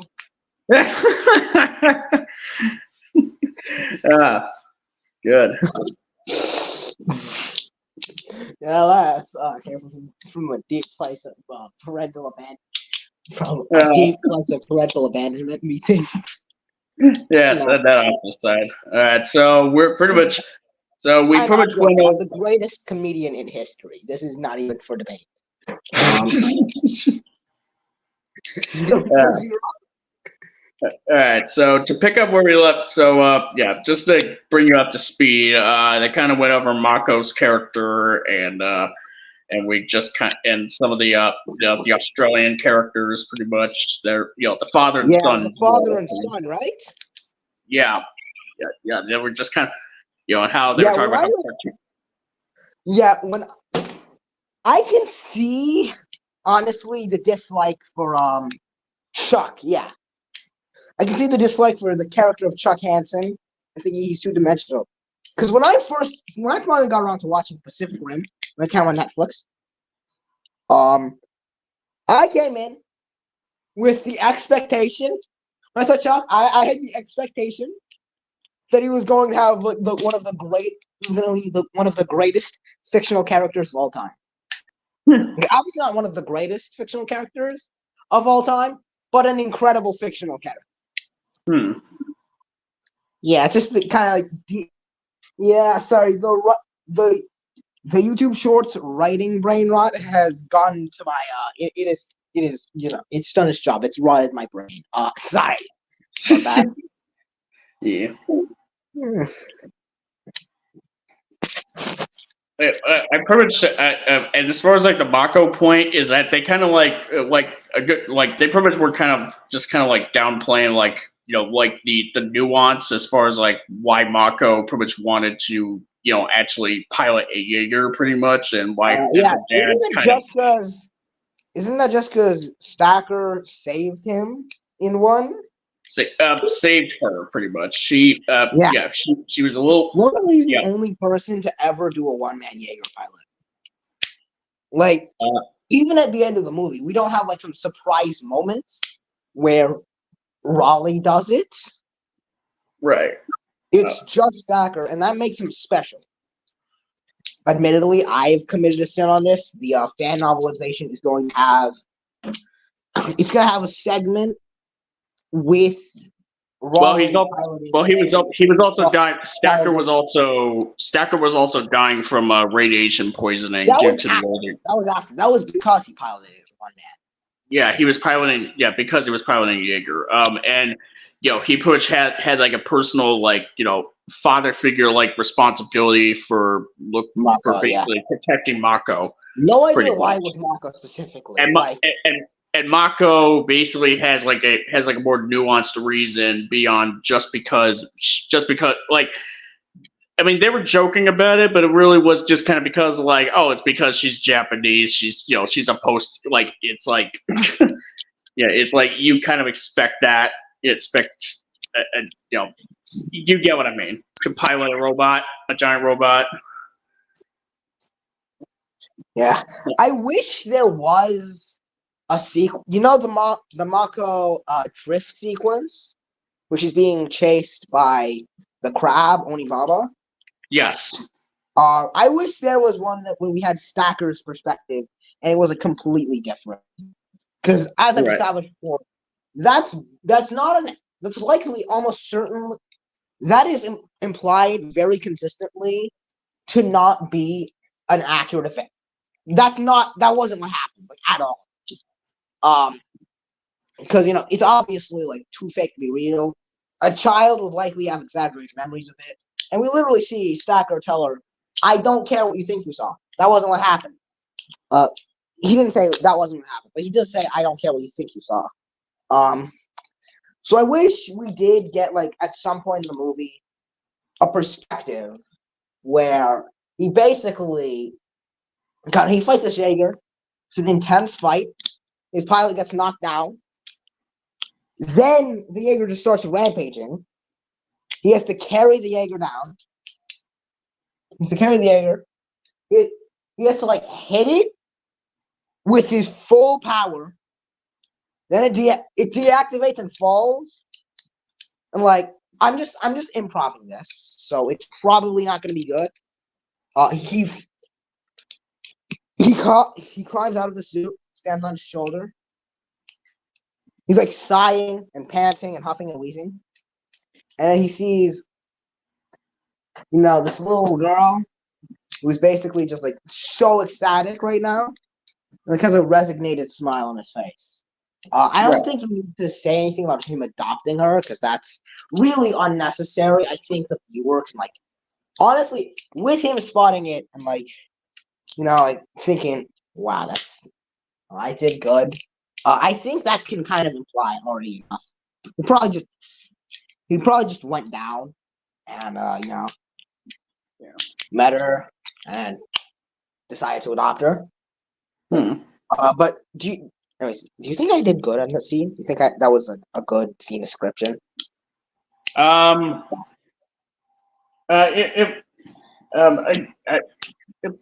fine.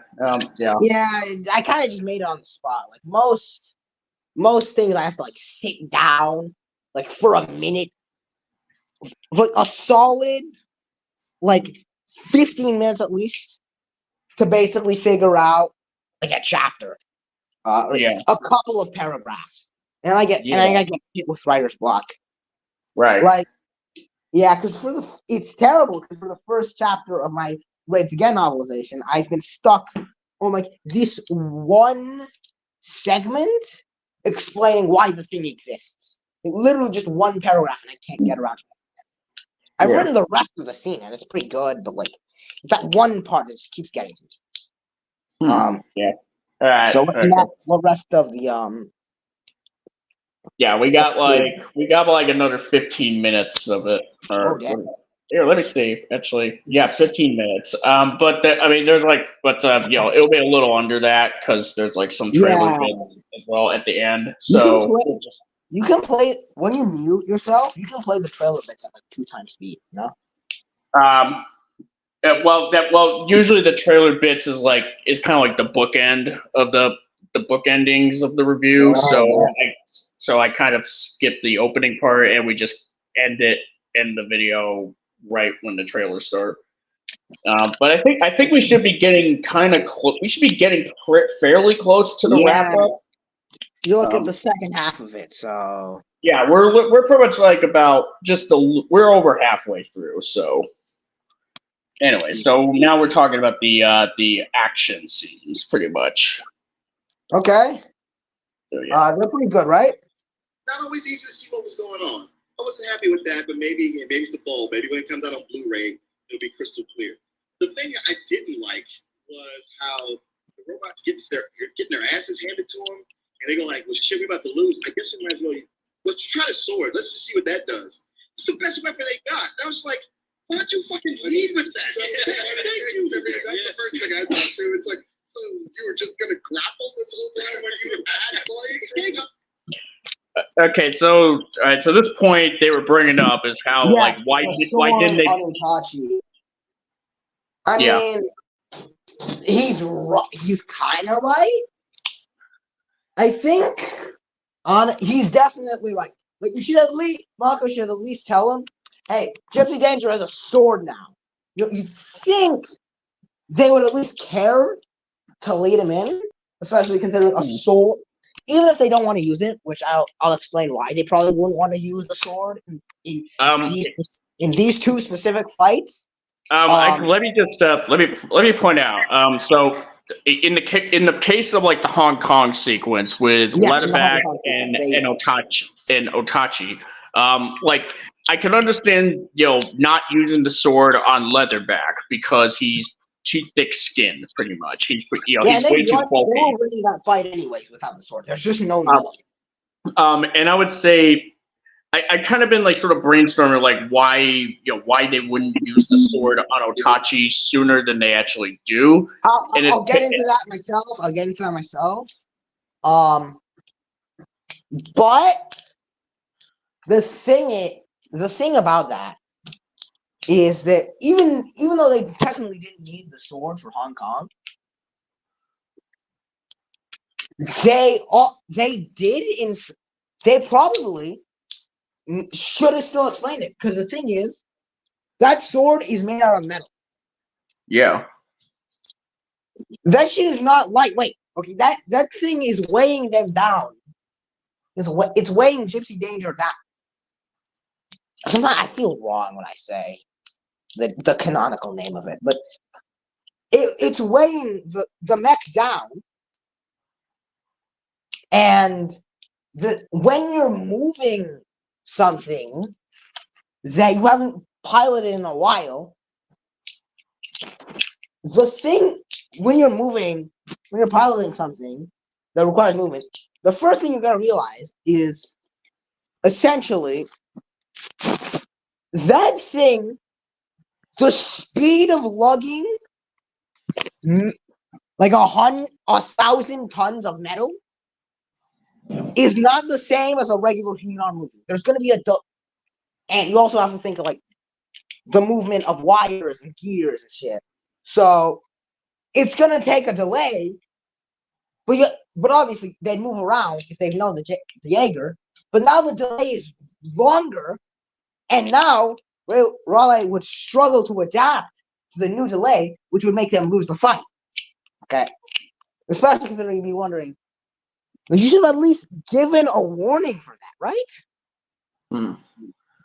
I would say here's the thing. Like when they pretty much like threw the sword up when they activated it, it started out not as like a solid sword on an instant. It was kind of like whipping around while they were like up in orbit, pretty much. So it can't be like. It would have to be like, as much as it would be metal, it would have to be like something that would be compact enough to where it wouldn't hold it down necessarily. It's simply compact metal. I don't know what to tell you.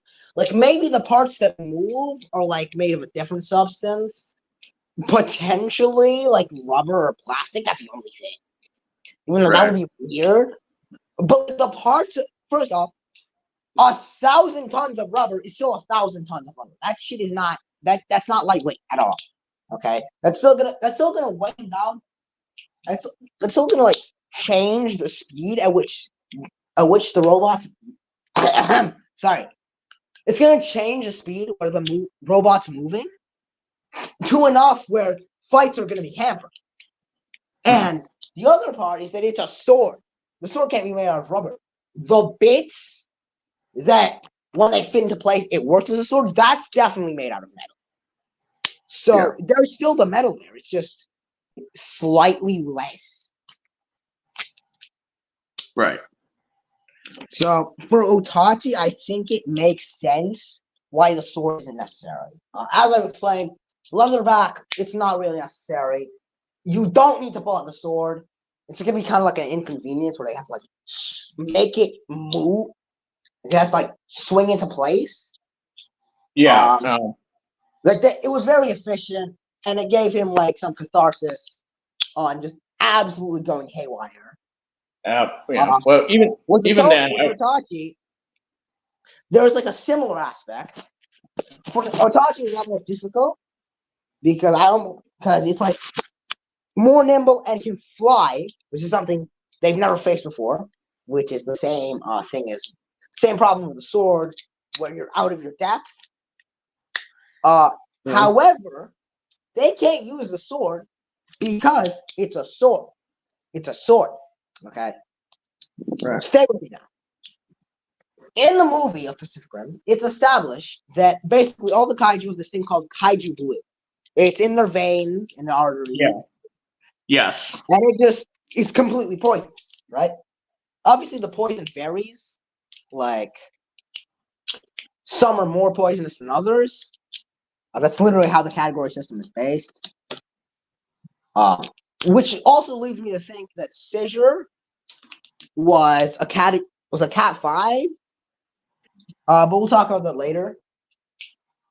So the thing is, Itachi is a category 4. There's some pretty deadly kaiju blue.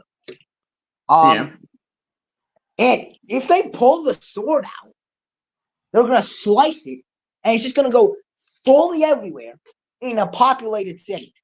If it's not populated, there's still Well, tons of properties. the city's like evacuated pretty much. Yeah, but there's still properties that will likely get damaged. Okay, unless Right. it would be weird if it only targeted organic matter, right? Yeah. I think it's All right. so Anyways. because of that, they can only use it when he's in split. Then they pull it out when she's in air, dragging him up. So in that point, there's really no other option. Okay, there's either they fight, they either try and fight and they lose. They do nothing, they lose. In which case they're dead. Humanity's screwed. They fight back with or they fight back with a sword and weapons. They lose. Sorry, they fight back without the sword. They fight back with the sword. It doesn't really matter. Because either way, it's gonna collapse on the ground. The kaiju blue is gonna spread. And if they pull out the sword, it likely would be more convenient, in my opinion. Because the cannon, you can't really punch someone in the stratosphere, right? And the cannon's kind of like you'd have to shoot them down and they'd fall on you. So the sword is probably the most efficient. Right. Anyways, continue. Yeah. Well, yeah. Let's continue. Like a pretty long nap session. When you were at Blade, Thank you. I've That's got a exactly gun what- that takes 30 seconds to heat up before I was thinking, all this time about the giant robot, maybe y'all should have built a giant gun. that would take care of that real well. The funny thing. I've literally thought of that. It is such a cool fucking idea. Here's the thing about that. Considering that we pretty much do end up seeing like the Mutavore like going through like the wall pretty much, which is supposed to be like a And how stationary does it thing connect that's to the supposed to deter the kaiju. Even if a gun is effective, they pretty much have an understanding that like at the start of the movie, they pretty much start realizing that as more and more kaiju like come through, and more frequently with less time, less breathing room. Yes, and they Can't use this. They cannot. Hold on. Let me finish. They can't use a stationary gun. To basically, to try to take on kaiju, like because they won't even know where the kaiju are gonna like hit next. And a kaiju could be strong enough to knock a gun down. So they need something. So that's why the Jaegers are built, because Jaegers can move. Jaegers can take evasive maneuvers if they have to. And they have battle IQ, and they can individually evolve, whereas the kaiju can do it like step by step. The problem with that argument is I don't think they're talking about mounting a gun on the wall. I think they're talking about giving a Jaeger a gun.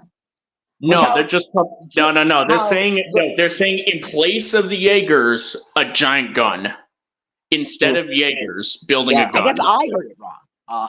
But yeah, giving a Jaeger a gun is such a sick idea. Like, I mean, Striker Eureka has had a whole bunch of guns planted in his chest, so that's pretty effective. Did he? I mean, weren't those like in the fight with that short fight with Mutavore in Sydney, Australia? Yeah, Striker Eureka fought Mutavore. I'm not talking normal bullets. I'm talking like a mega, like a giga crackhead gun. Okay, well, I mean, again, I get that, but here's the thing: their point is just a giant gun, not giant, just without giant robots, pretty much. So if they pretty much said, if their point was that, let's just build giant guns along with the giant robots. Here's the thing: even if that was their point, they're still off base in that front because of the fact that even though you had all the nations in the world coming together with all the resources that they had limited time, and their resources were pretty much limited due to the constant kaiju attacks. And the Jaegers were. There was actually a gun on the wall. I think there is, yes. There is one on the anti-card. Well, yeah. Again, even then, you can like in this particular Oh, no, instance. In this particular instance, you can't just have the only defense be a bunch of giant guns, because there could be any sort of good solid context within universe for why they can't just stick with the giant guns. They have to use the Jaegers Even that. because Well, I think there actually is an explanation. Like I was talking about Tales of Year Zero. Like literally in there, the reason is because conventional weaponry cannot kill kaiju. At least you can't kill kaiju cleanly. Go on. No, it's basically like as obvious as like back in like the very beginning of the movie when the first kaiju hit San Francisco. Like they had it took them 6 days to kill that first kaiju. 3 nukes. Yeah, whole bunch of nukes, whole bunch of jets, whole bunch of tanks. Like basically lots of people dying. So they need the Jaegers to be able to have like 2 pilots, but fight against a kaiju.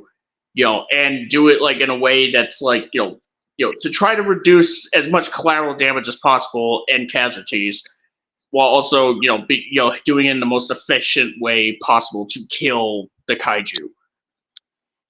And here's the thing, they even established in the backstory that they were winning at one point in time, or at least it seemed like they were winning. Literally. By the time the exposition dump is over, the Jaegers humanity has practically won this fight. Okay, like Knife Head winning was the exception, and of course, humanity's plan. And by this point, they've grown strong enough to be past the Jaegers, so they're above the Jaegers, who are above the old kaiju, who are pretty much cannot be cleanly killed by guns. There's no reason a gun should cleanly kill them. No. Yeah. But my point still stands about the Jaeger gun. Like seeing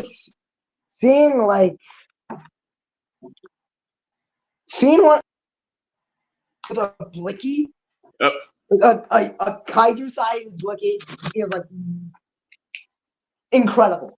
Okay, that's Kino. It's Kino. Tenoi. Yeah, it'd be like Titanfall with Jaegers, pretty much. Like, I mean, I get you. It, it's just, but think Gypsy Danger it was. The thing was originally written as like its design was made with cowboys in mind. So like it should have a gun, right? Come on. But it's literally an American Jaeger. Okay. All right, let's get back into this thing. Yeah. I think we made our stance pretty clear about the point about a giant gun. That's kind of wrong. Thing is, Evangelion. I was like, yeah, maybe. Hey, why don't you rip off that too? It would have made a lot more sense. The way to put out your best weapon almost towards the end of the movie. But I mean, when the fight scenes had started, I was really geared up for that. That's why I'm here. That's why if I pay full price for it, that's the reason. But I was so damn frustrated and disappointed at the fact that I couldn't see what the fuck was going on. Because I'm sorry, people who shoot fight scenes, especially you CG guys who are working on all this shit. There's a reason why when you watch a boxing match, an MMA fight, there's a reason why cameras are way in the back to get all the action so you can fucking see it. I had a problem with trying to make out who was who, what was going on, because not only do I have to deal with the fact that the camera is like right in the action. I mean, I think this is a lighting problem and not like a where the kaiju are problem. It's kind of more. I would say. Here's the thing. Considering that they saw the movie in the theater, it could be possible that they didn't get the best seating. So and they pretty much Leon even said that maybe it was the bulb that was the issue, pretty much, because you know how movie theaters have like bulbs and all that. For light to kind of to show the thing. Don't the lights turn off whenever the movie starts? Like when the album ends, No, not the lights out. No. I'm talking about the lights within the screen, like within the screen, or not, or from the projector, the light of the projector. Pretty much. I get Like, that checked out. Yeah, projector light. Maybe the projector was malfunctioning, and that caused it to be. Well, yeah. I mean, Leon even said like Martin Thomas here pretty much said like maybe it's the bulb, pretty much. So. I think it's no. I was gonna say I don't think it's a scale problem. I think it's like a darkness problem. Like I think it's a lighting problem in the movie. Because when I watched it on Netflix, yeah, the lighting was. It was good. It was good. I'm not gonna lie. It was pretty good. It wasn't incredible. And in a movie theater, everything's crowded, and of course the bulb might not have been working. Yeah, I can see why you'd be confused. Especially considering it's not like these designs are ever made like clearly recognizable to us. Yeah, modern American kaiju movie, you just kind of can't really decipher out of them. I remember when I watched King of the Monsters. Like a day afterwards, I had completely forgotten about the Isla del Mara fight scene.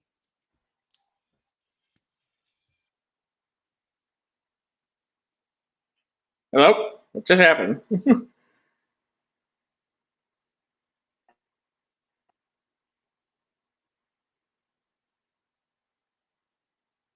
Digit. Hello? Still there?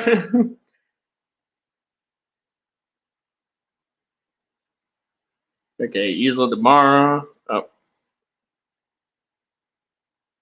It sounded like you were talking, and then at some point your mic just automatically just like turned its output down like completely.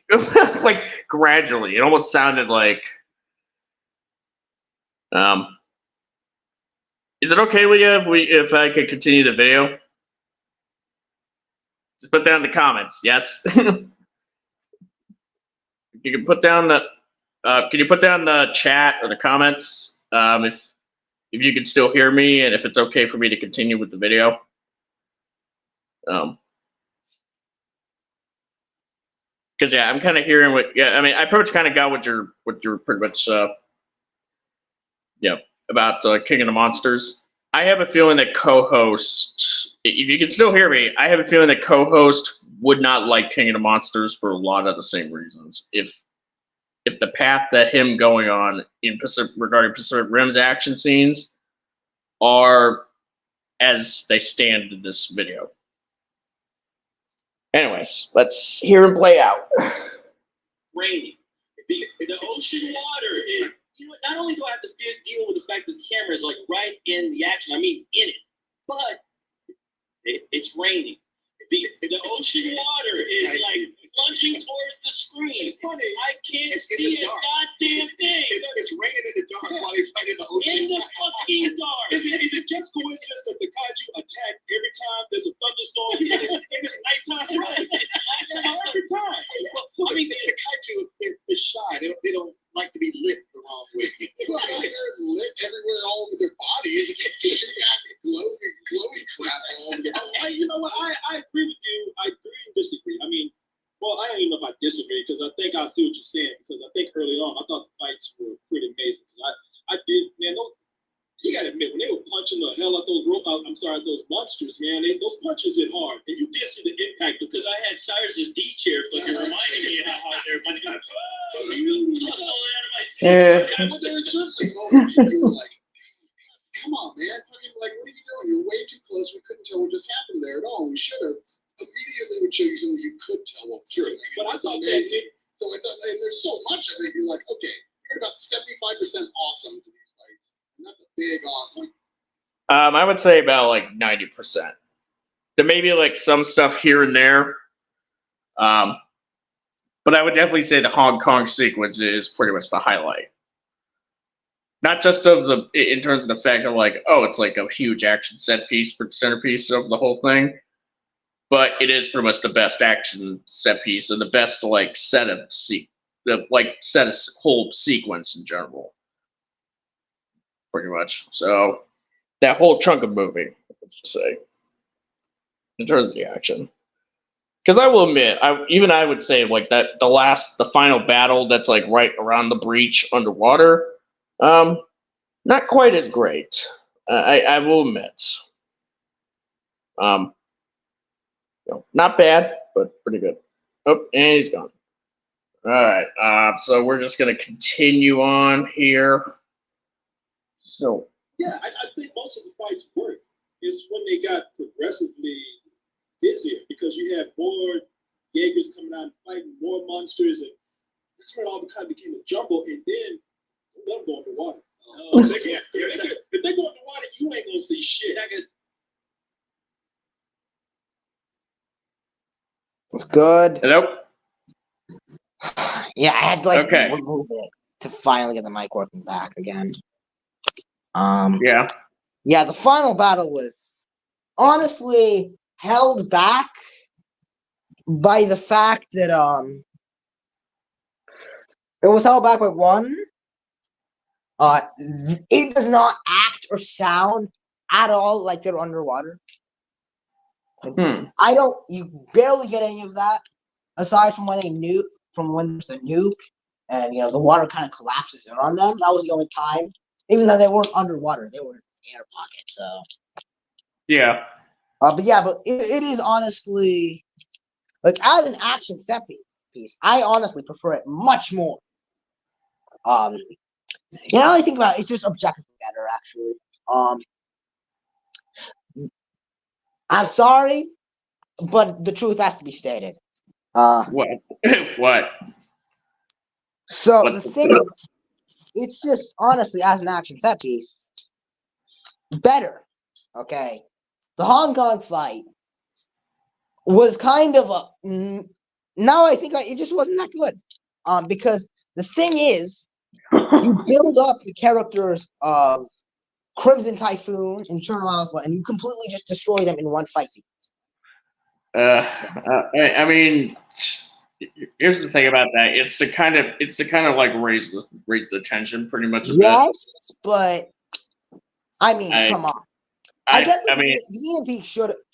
They later on say that that the G Danger. I'm sorry. It basically just it has a Mark III. Is before they were like too electrical. Okay, that's not how. And it can't be hit with the EMP because it's nuclear. That's not how EMPs work. But I'll be fine with it. I just kind of assume it's not actually an EMP, more like some kind of like aura device that destroys like high-tech electronics. Either way, Cherno Alpha is older.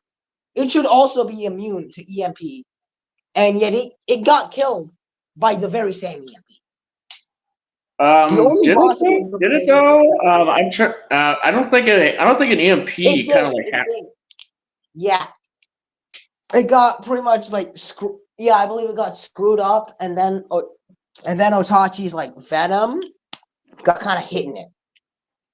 I thought it was just like once like Leatherback just came up in the water, they just like kind of like were got on top of it and they just knocked it down. I believe the EMP made it stop working.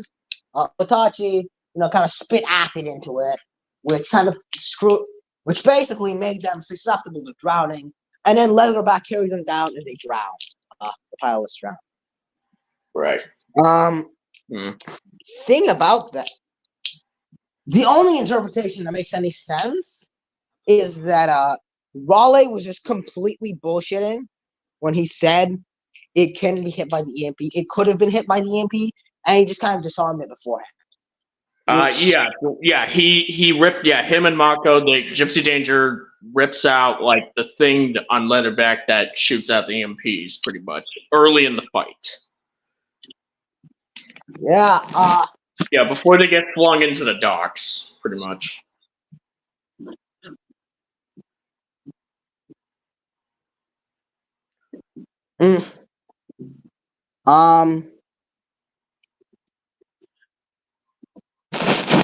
Yeah, well,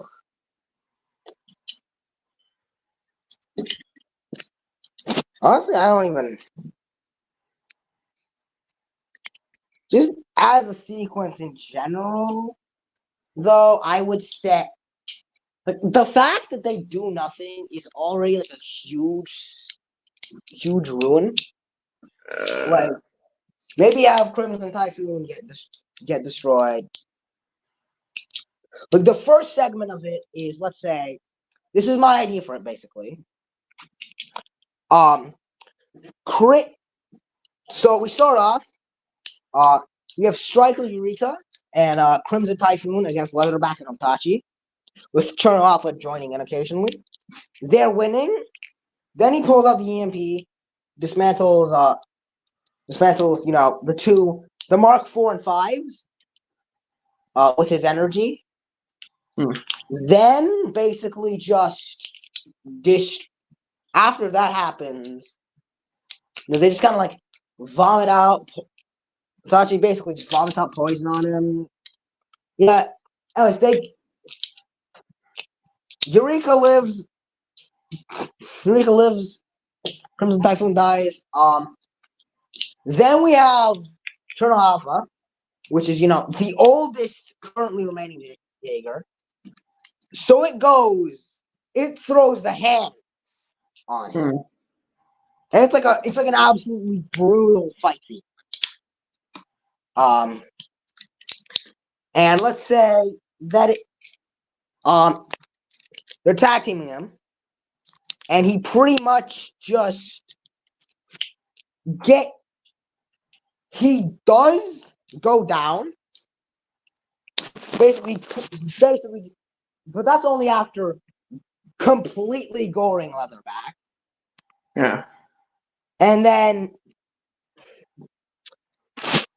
he gets shoved down. He gets brought down to the bottom of the ocean after like repeated acid spits. So then we have the final sequence of Danger is able to destroy Leatherback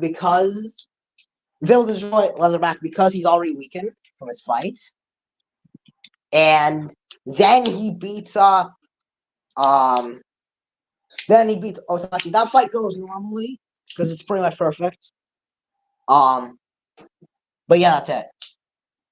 All right. The whole sequence with basically being weakened was taken from the Labyrinth arc of Usogui, with how he basically gets sent near death by Marco. Marco gets thrown out, basically it's poisoned and knocked out. And then he has the fight with Kato. Yeah, play the clip. I've talked for long enough. Yeah. More monsters, and that's when it all kind of became a jumble. And then I love going underwater. Oh, yeah. See shit. You're not gonna see anything. I mean, I will give you this. Two of the main fights that I honestly really love, where there was a scene where they were showing one of the Jaegers fight one of the kaiju in Australia, where it was shot during the day. Yeah. You can see this. You can see where they're at. You can see the geography of the place. And I was like, wow, this is amazing looking. And the fight in Hong Kong. It's kind of interesting because, like, a good chunk of that fight between Striker Eureka and Mutavor is kind of pretty fairly up close, but but then they still, but it still kind of praises that. It's weird. But anyways, moving on. Where that's definitely pulled out of an anime, Right. where you're like, man, okay, they're delivering because they got plenty of lights to reflect what's going on, and you can finally see the detail of the creatures. Because another problem I had with these kaiju creatures was that they all started to look alike. They all started to look like generic Star Wars monsters because the camera never really let them really be a presence on the screen. They were too busy, fighting so much that you couldn't make out what the head looked like. What the just the movements, like it offered no kind of characteristics to these creatures that you really wanted to see, you know? Yeah, they went through all the trouble of making all these different varieties of these creatures, and you were hardly able to get a full body shot. And when you did, it was dark. You Yeah. couldn't see anything. But that didn't bother me that much. I mean, I thought the fight scenes were beautiful, especially, and they were creative. I mean, Superman and Zod, they just pushed each other to walls, tearing up stuff. I mean, here, you got Jaegers picking up boats. They saw that. Superman, they picked up a train. That was pretty cool. I'm sorry, the boat was much. Yeah, the boat's cool. No, the boat was cool. I mean, no, I'm saying the boat was No, I was kind of shocked. Like, come on, man, you got to give it up here. No, the boat was cool, but I liked it when I saw it in Evangelion. You know. Come on, don't do that. Well, the thing I was curious about is like, the Jaeger flies, they taught them how to fight man to man. I was like, but you're fighting creatures that are more like animals. Like, you should be hiring like Siegfried and Roy to get in these suits and fight. And not to mention, you're in a contraption, you stuck. Call me childish, but when you get a second case of diarrhea, Sure, they built some kind of. I'm pretty sure you're gonna take that shit and then you feel like see that Jaeger just bend over and just They moved out those things. you're just looking at things and just like, man, I don't even know what to do anymore. Watching the train fight, it's kind of samurai style. It's like using sticks. It makes you wonder again. But this is like, what? These guys can move as fast as people. You just came to this dude and was like, did some samurai shit, cut him in half. Yeah. End of story. Well, especially you see just how effective the sword is. Yeah. Like, I don't know why it took this long. Yeah, why aren't all the robots? Why don't they all have fucking swords? When they finally use it, they're like, I guess we gotta use it. Swords. Now we have talking about swords. Can I go back and say, why did we not have a gun in it?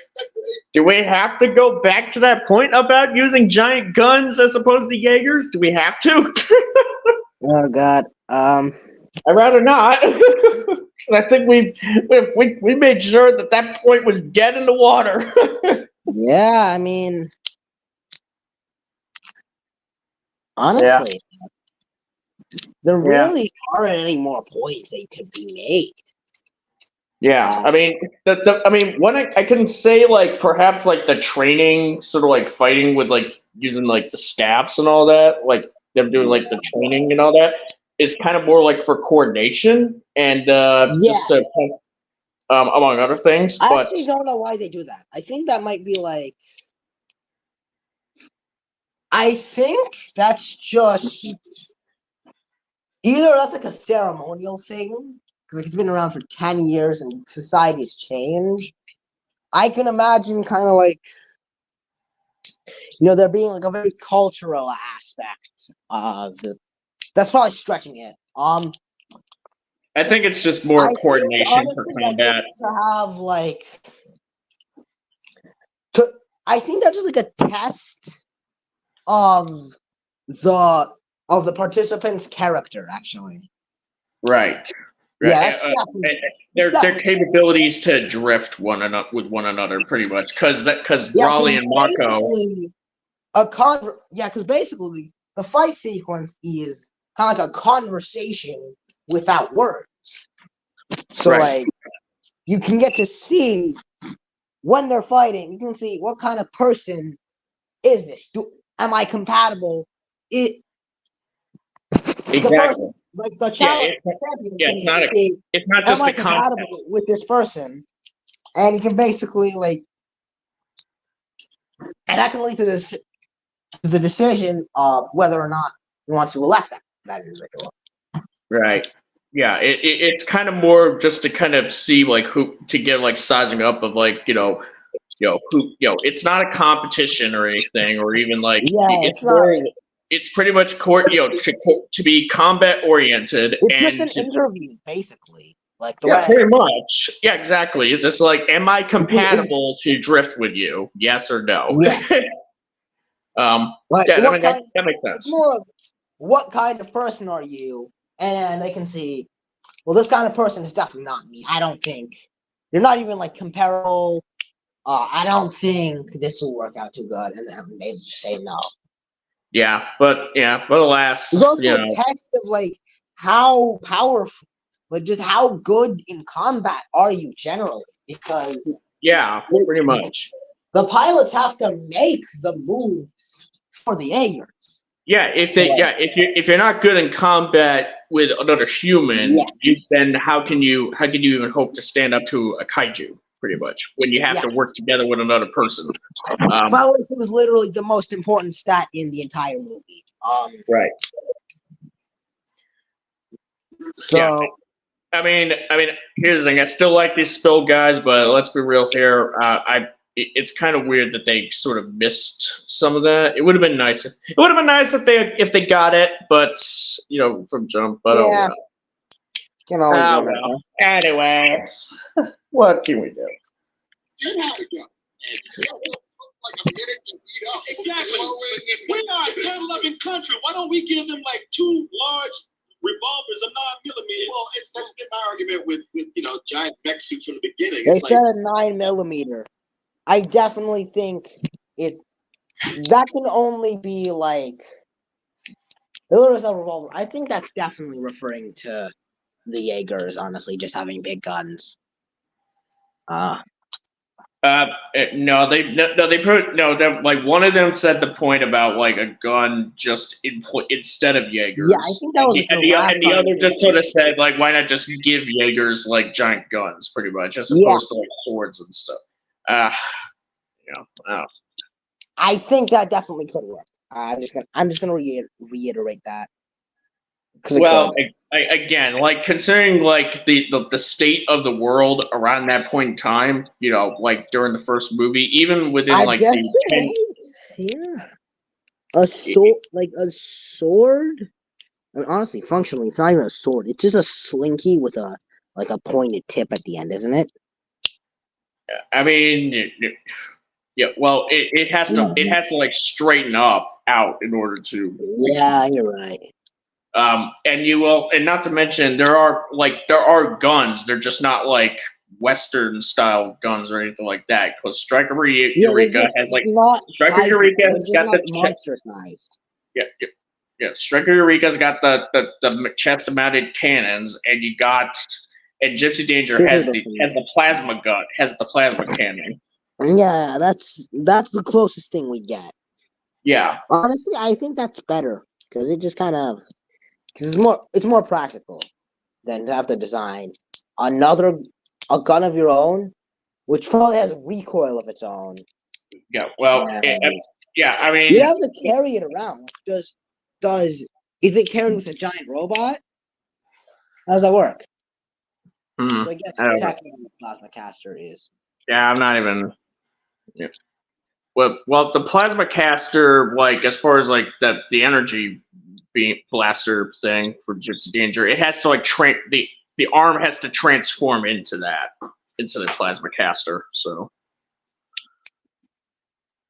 but yeah. Anyways, all the resources you got to put into having a robot that can move and read brainwaves and 2 people and everybody link up. Just get a goddamn put all that to a wave motion gun to the edge of the beach and shoot the fuck. How better yet, just send the robot out. I mean, all this fighting and shit ain't necessary. Just have a kaiju down on his knees. You gone, motherfucker. It's clear that these Jaeger pilots don't understand double tap. I'm like, just because it's down, you don't walk away going, well, I guess that's taken care of. You saying they don't understand double tap? they here's the thing. Gypsy Danger did double tap on Leatherback. He double taps. No, he doesn't double tap. He does like 12 different taps, doesn't he? Completely just buries them. Yeah, Leatherback. Here's the thing. With Leatherback, Gypsy Danger just shot him up like around his gut until like they shot his arm off, and that killed him. And then you just went like just in case, and then they turned back around, shot him up until like they basically just blow his chest up. Literally just gave him a cut, like completely removed the calories. Yeah, they basically, there is double tap involved, pretty much. Yeah, so I don't know how they missed that. How did they? Okay. That's the most intense double tap that's like one of the most intense double taps like ever. Pretty much, yeah. My boy Leatherback. Yeah, like my boy They turned my boy Leatherback from Queso to Daniel from the Painter. Insane. They basically turned him into like that Christmas turkey in National Lampoon's Christmas Vacation when they try to cut it open and it just goes. They turned him into a blunt. Literally. Not even like metaphorically smoking the blunt, like literally smoking the blunt at this point. Like, God. Yeah. There's a hive mind. They should have just surrendered at that point. Like, that shit intense. He don't need to be doing all that. Well, they had to make sure. They made sure. They had to make him dead. I'm just playing it up. I know, obviously, in universe, he's paranoid because of what happened with Knifehead. Yeah, that too. Yeah. And yeah, because last time he wasn't, his last ever fight, he wasn't sure, and that costed him his brother's life. Yeah. But like, it's still funny to imagine. He's just a complete murder hobo. Yeah. Anyways. Quite ironic is how the Americans are the ones who have the swords, yet when it comes to the Japanese, they forget to put that shit in their backpack or whatever. I'm like, really? It's like the Japanese couldn't come up with something that cool? I mean, yeah. I don't know, man. It's the complaints I had about the creatures, I had the same complaints with the Jaegers. The Jaegers, I wanted to see more. I mean, yeah, the only time you're going to get any kind of just visual as far as how cool those Jaeger things are is by looking at all the promo stuff. Because when you see it in the movie, it's so quick. The shots are so quick that you really don't get a chance to really soak it in when these things are fighting. That's why, I love fucking Godzilla movies. And the fact is like, wow, maybe they should have watched more Godzilla films to really see how impactful those are when those creatures fight. I mean, it is like a beautiful dance when they film a lot of those Godzilla films, and it's for a reason, because they know how amazing these huge creatures are fighting. And sometimes I thought the movie missed the mark with this because it was shot so frantically, so quick, that if you blink, you're gonna miss a lot of shit going on. Yeah, I guess. You know what?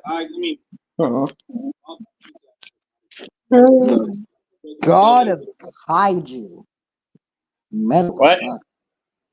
Oh, nothing. I was just, kind of like I was kind of low-key scrolling through something, and I found this, custom Pacific Rim wiki article about the God of Kaiju.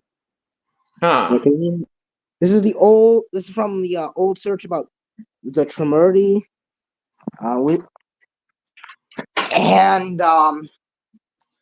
Because the segment where they were like frequently asked questions, that thing's unhinged. So it just got me here. From who is the God of Kaiju? This thing is like metal as hell. Granted, the drawing of it is really poor. It looks like a 3-year-old. It looks like a 7-year-old scribbled it, because a 7-year-old probably did scribble it. But I'm not gonna lie, that kind of makes it look cooler. Like, yeah. Damn. Here, let me see. It's a category 8. It's a category 8. How does that even happen? I don't know. We got like 6 or 7 minutes of this. 6? 6 minutes. Yeah, we're gonna go over this, and also got a segment for Archeon, so we can do that like fan-made kaiju who are metal as shit later.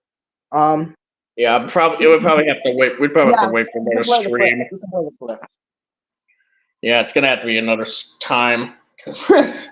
Yeah, this is long. Oh yes. It's a live action anime. If you don't like anime, don't like monster movies with shallow plots. I'm just saying the way it is. I don't disagree. It's a shallow plot. Yeah, and then it's not gonna be a thing. You love seeing action, cool fight scenes, especially between robots and monsters. This is your thing. And keep in mind, when I say anime, I am saying it is an anime through and through. These characters are cartoonish. These scenes are amazingly exaggerated and cartoonish themselves. They look amazing, but they're cartoonish. None of this makes sense. People living monsters keep popping up on coastlines? Why are people still living on the coast? I don't get it. You know, everything like, why doesn't everybody just move inland? I'm talking about beachfront properties. It should not be. That should have no value at all at that point. Yeah. So there's a lot of stuff that doesn't make sense. So the movie boils down to it just looks cool. And as far as all the summer movies I've seen, this is probably, as far as looking cool, this is the coolest. I'd recommend go see it. It has a lot of problems, but it's fun. It's a matinee. Yeah. So we're at the end. What? We're near the end, right? We're getting to the wrap up. We just heard Corey's rating, so we got like 3 other guys to hear the ratings. All right, so the rating system that they got going on here. So what you just heard was Corey giving it a matinee, which is like, you know, like it's a review that's like positive. It's not numbered, right? No, it's not. It's not like it's not a strict number system. Like a matinee is. Yeah, a matinee. That's like a wording term. So. Yeah. It's like, you know, matinee is basically like, you know, it's positive enough to where the review is positive enough to recommend you to see the movie in the theater, but not like go all out with the whole thing. You know, as far as like paying, you know, catching a later showing, pretty much. Full price, that's like even more positive rating because, like, you know, which would warrant you just to pretty much see it at any price, you know, including full price, like at an evening. The highest rating you give it, that they would give a movie is soiree? Better Than Sex. Oh, damn. Yeah, like that's a high rating. Like that's like a very special rating for like a movie that they would consider to be like the very best of the best, pretty much. Then you and so, you know, you go from Better Than Sex, then you go to Full Price, you know, in descending order, then matinee. Following matinee, you start getting lower, which is a rental, which can have it's a positive slant, but there can be a positive slant to it, but it's not positive enough to recommend seeing it in the theater, but watching it in some capacity, like at home or streaming. Then you get even lower, and it's when you start getting seen much more negative, which is Some Old Bullshit, which is pretty much definitely negative. I've heard that one before, yes. Yeah, and then you get to the lowest rating, which is pretty much where they're just like, they absolutely hated the movie. That's when they pretty much use the phrase "fuck you." So. All right. Yeah. I rated a fuck you out of 10. Yeah, that's honestly. Yeah. Pretty good. That's But a yeah. good rating system, honestly. Like, it's a good rating system. I've never thought of it like. In terms of like, if you should go watch it, that's a lot better. That's a lot more practical, like a numerical system. Yeah, well, I mean, it's not the greatest because you would have to like make some connotations for some movies. Like you give something either like a low rental where it's like a negative review, but it's like it's just like well, it's probably worth watching. It like you can only watch it once, but if you have not much else better, but if you have nothing else better, it's not a measurement of objective quality, is it now? I don't really think that they go by that. They're rating it.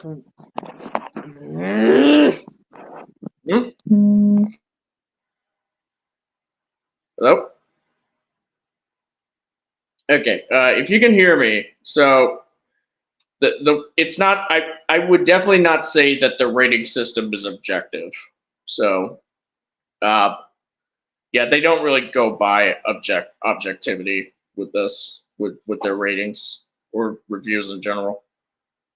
Okay, if you can hear me, I'm gonna move forward with this. So if you can hear me, yeah, hope the audio problems don't. Hope the audio problems. Hope things are okay. Hope things go okay. All right. Okay. All right. It's fun. It's a matinee. Yeah, I'm right there with you for the most part. It's Del Toro doing what he does, and he makes movies that 14-year-olds love. Or if you remember back to being 14, it's everything that you wanted. And I often go in these things thinking like, yeah, I'm on board with that. But I go, you know what? There's a certain amount of time when I'm here where I'm like, that's not going to completely do it for me. I do want more. I know I'm wrong to want better written characters, but it's 2.5 hours. I keep getting stuck on that because I'm just Well-written characters, 2.5 hour Leon. movie, you know. There are well-written Man of Steel characters. just became a 2.5 hour episode of Dragon Ball Z. So I guess they just figured like, Eh. hey, this is the summer of anime. Why not? But at the same time, for the people who saw the trailer and said that's what I want, it gives it to you. You may have no complaints. Yeah, I gotta All get of it's to this right there. video. Giant robots fighting giant monsters. All right, hold on a second. Yeah, I get it. Every single time, yeah. Yeah. Well, let's try to get. Go one stream without doing this. Yeah. Always at the lowest battery possible. Yeah. Let's continue. Let's get to the wrap up here. It's a long one. Oh, And for that 2.5 hours, I wasn't bored. I will say that. I might have been sitting there going, oh, good Lord, not this. Or I wish you weren't telling me exactly what's going to come up. Or, wow, you're really going to pull this plot twist in the last few seconds. I really wish you wouldn't do that. Oh. But it's an entertaining movie. Oh, and it tells you what it is, and it gives you that. And for that, I give it a matinee. Yeah. I think for me, why it worked a little bit better than you guys is that I like almost the fact that it's kind of all overly familiar and that it's hitting all those things. And that it really is shamelessly for 14-year-olds and for the people who remember what it's like to be 14, as you said. What I like and notice about it is that unlike a lot of other films that tried to do that, it didn't constantly insult my intelligence with trying to act like it was more than that when it totally wasn't. The things about it that are dumb are things that are dumb because it's part of the nature of the genre of the giant kaiju versus giant robot thing. They're dumb, but without those things, there's no movie. It's like, okay, that's a given. I guess we're just gonna have to accept it. oh shit! Really? I just realized. Oh damn. Yeah. I was like, I just opened up my I opened up Character Rant for a moment. The subreddit. I found this thread about the strongest, and I realized in this movie you have Striker Eureka, which is basically the archetype of the strongest. Yeah. Interesting. I mean, it is a pretty good archetype, I would say. Yeah.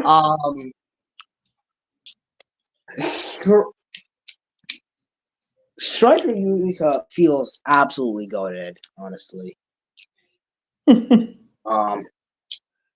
Yeah. Anyways. Yeah, continue. Terrific. I didn't have any problem with the fights on the whole. I thought they looked wonderful throughout it. I was really. Hold on a sec. I gotta mute this. Hold on.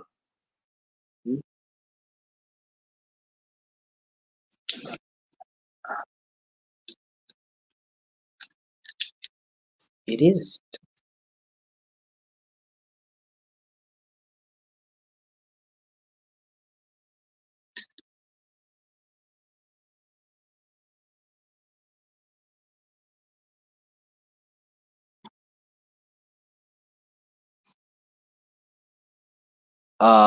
Good. Oh, this is one of the trailer sequences. All right.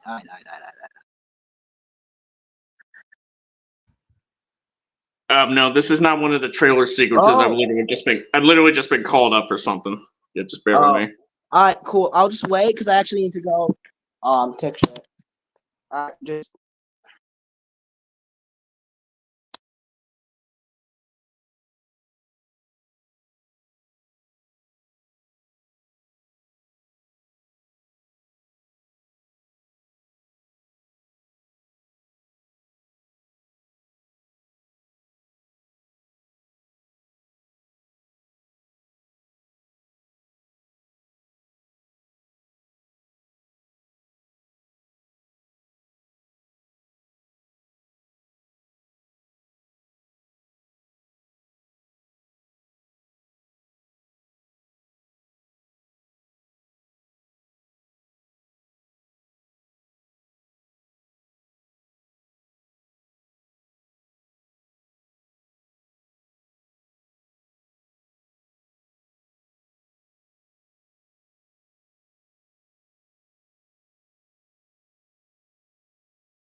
Okay. All right, I'm back. Yeah, I absolutely need to get this done, like real soon. You know, I just had fun throughout the whole thing. And even when I went, like you did, go like, God, that's like the oldest plot device in the world. I mean, and even when I go, geez, all right, we know they're gonna do this, down to the stinger in the film, the post-credit stinger, which like 20 minutes beforehand is like, oh, that's gonna be I the mean, stinger. sure. Sure enough. I still had a great time all the way through. It didn't feel like 2.5 hours to me. I'm gonna give it a low full price. I'll give it that. It didn't feel like 2.5 hours. No. No. It did to me. I feel like I had been in that war. I was exhausted. Well, I'm not gonna insult anime fans. I mean, that's the thing. I mean, whenever That's my job. The thing is that I've seen plenty of anime work. I've seen plenty of kaiju films work. Where you can have some stories there. Sure, they're All right, sorry for that little brief moment of, or not necessarily brief, but just moment of silence, folks. Didn't plan for it, but yeah, we got to get this done. they're far and few between, but you can build up mythology and you can build up interesting characters, interacting in in a world like this. I thought, like just like I thought with Hellboy and some of the lesser Del Toro films, like I love Blade 2, but Blade 2 and I think this movie, there's a lot of cool things to look at. There's a lot of interesting, cool looking characters. The only thing that is missing is the character. Del Toro just seems to, like, I don't know. He thinks that just having somebody look cool or have something look cool, that's going to be enough for the audience. And I'm saying, no, I'm it's still back. not. Give me some. Yeah. I just told someone this. It's true. I shadowed a nuclear bomb. Oh. Yeah, I think. Ugh. Yeah, that shit elicited growling noise. Like, damn. Yeah. All right. Anyways, Yeah, on that note, continue. Is it? yeah, let's continue. Let's wrap this up. Yes. You give me characters. 3 hours is way too long. You could have really spread it out. The issue with this movie is that Yeah, it seems like it's only there for one film, and that is it. It's a closed capsule on what you can do with this. If that's his intentions, then sure, it succeeds. That because I think that this could have spawned into something else, something bigger. Saying that though, I did have my biggest gripe is the fights. I was there for the fights, and I didn't get the fights I really wanted to see because I got rain. It was just too busy on the screen, and saying that really kind of depresses me. But it is a fun summer movie in every aspect of the words summer film. It's fun. Yeah. I wasn't bored. But I wanted more out of this. If you give the audience more, give them something to chew on, they'll be coming back for these giant robot movies, these giant kaiju movies, and I don't know if this is going to hit all the marks with the public. And it's one of those movies that should have done, but not so much for me. And I love the hell out of this genre. I just wish that the possibilities are endless of what you can do with a story like this. So I'm giving it, and it hurts me to say this, I'm giving it a matinee. It hurts to say that. It does, Yeah, man. It does. I love this shit. It felt fun. Yeah, I love this shit. It felt good when I said it. I love this shit, man. I love the fuck out of it, but I don't like it to be played, for laughs and just to be dumbed down. Let me ask you something. This weekend they're gonna send a giant Adam Sandler go fight each other. I know who's winning. They're gonna win. I know who's winning, buddy. Yeah. All right, and it's That was over. That was All it. right. I guess. So now that that's over, all I got left is honestly, there's really nothing. Yeah. The stuff about insane scrapped Godzilla movies and Yeah. hype ass fan made kaiju. I think we should probably save that for later, right? Yeah, we're gonna have to save that for another time. Yep. Do we make a specific video for that, or do we just like? I think we could plan some kind of stream for that Yeah. down the line. We can plan a stream for one or the other. I think maybe a scrapped Godzilla movies one would be pretty good. You could bring in like everyone else who's come so far. Yeah. I think the fan made one is probably gonna be saved for later. So that's it. Yeah. Finally over. This was like way too long. Goodbye. I'm gonna be leaving Yeah. now. All right. Bye. Yep, take care. Thanks for hopping on. All right. So, and this has been your host, the Sea Monster. Yeah. If anyone's watching, anyone catches this, who happens to catch it, either by the playback or what have you, who's have hopped on or visited. Yeah. Thanks for going through this this crazy journey here of a stream. Not expecting this to be this long, but just to keep it short, yeah. So basically, entertaining review. I like Spill. I like those reviews. This isn't exactly their best. There's definitely some inaccurate points that they've made. Pretty much, the personality was enough to get through it for sure for them. The humor, even if it did kind of clash with some good points that they would make that they could potentially have made. But yeah, this won't be the only foray into the Spill or Double Toasted sort of side of things that we would be covering here on Sea Monster Live. This won't be the last time. So, but yeah, hopefully the turnout for next time will be better. I'm not sure when. Hopefully it'll be soon. Yeah, bye, good sir.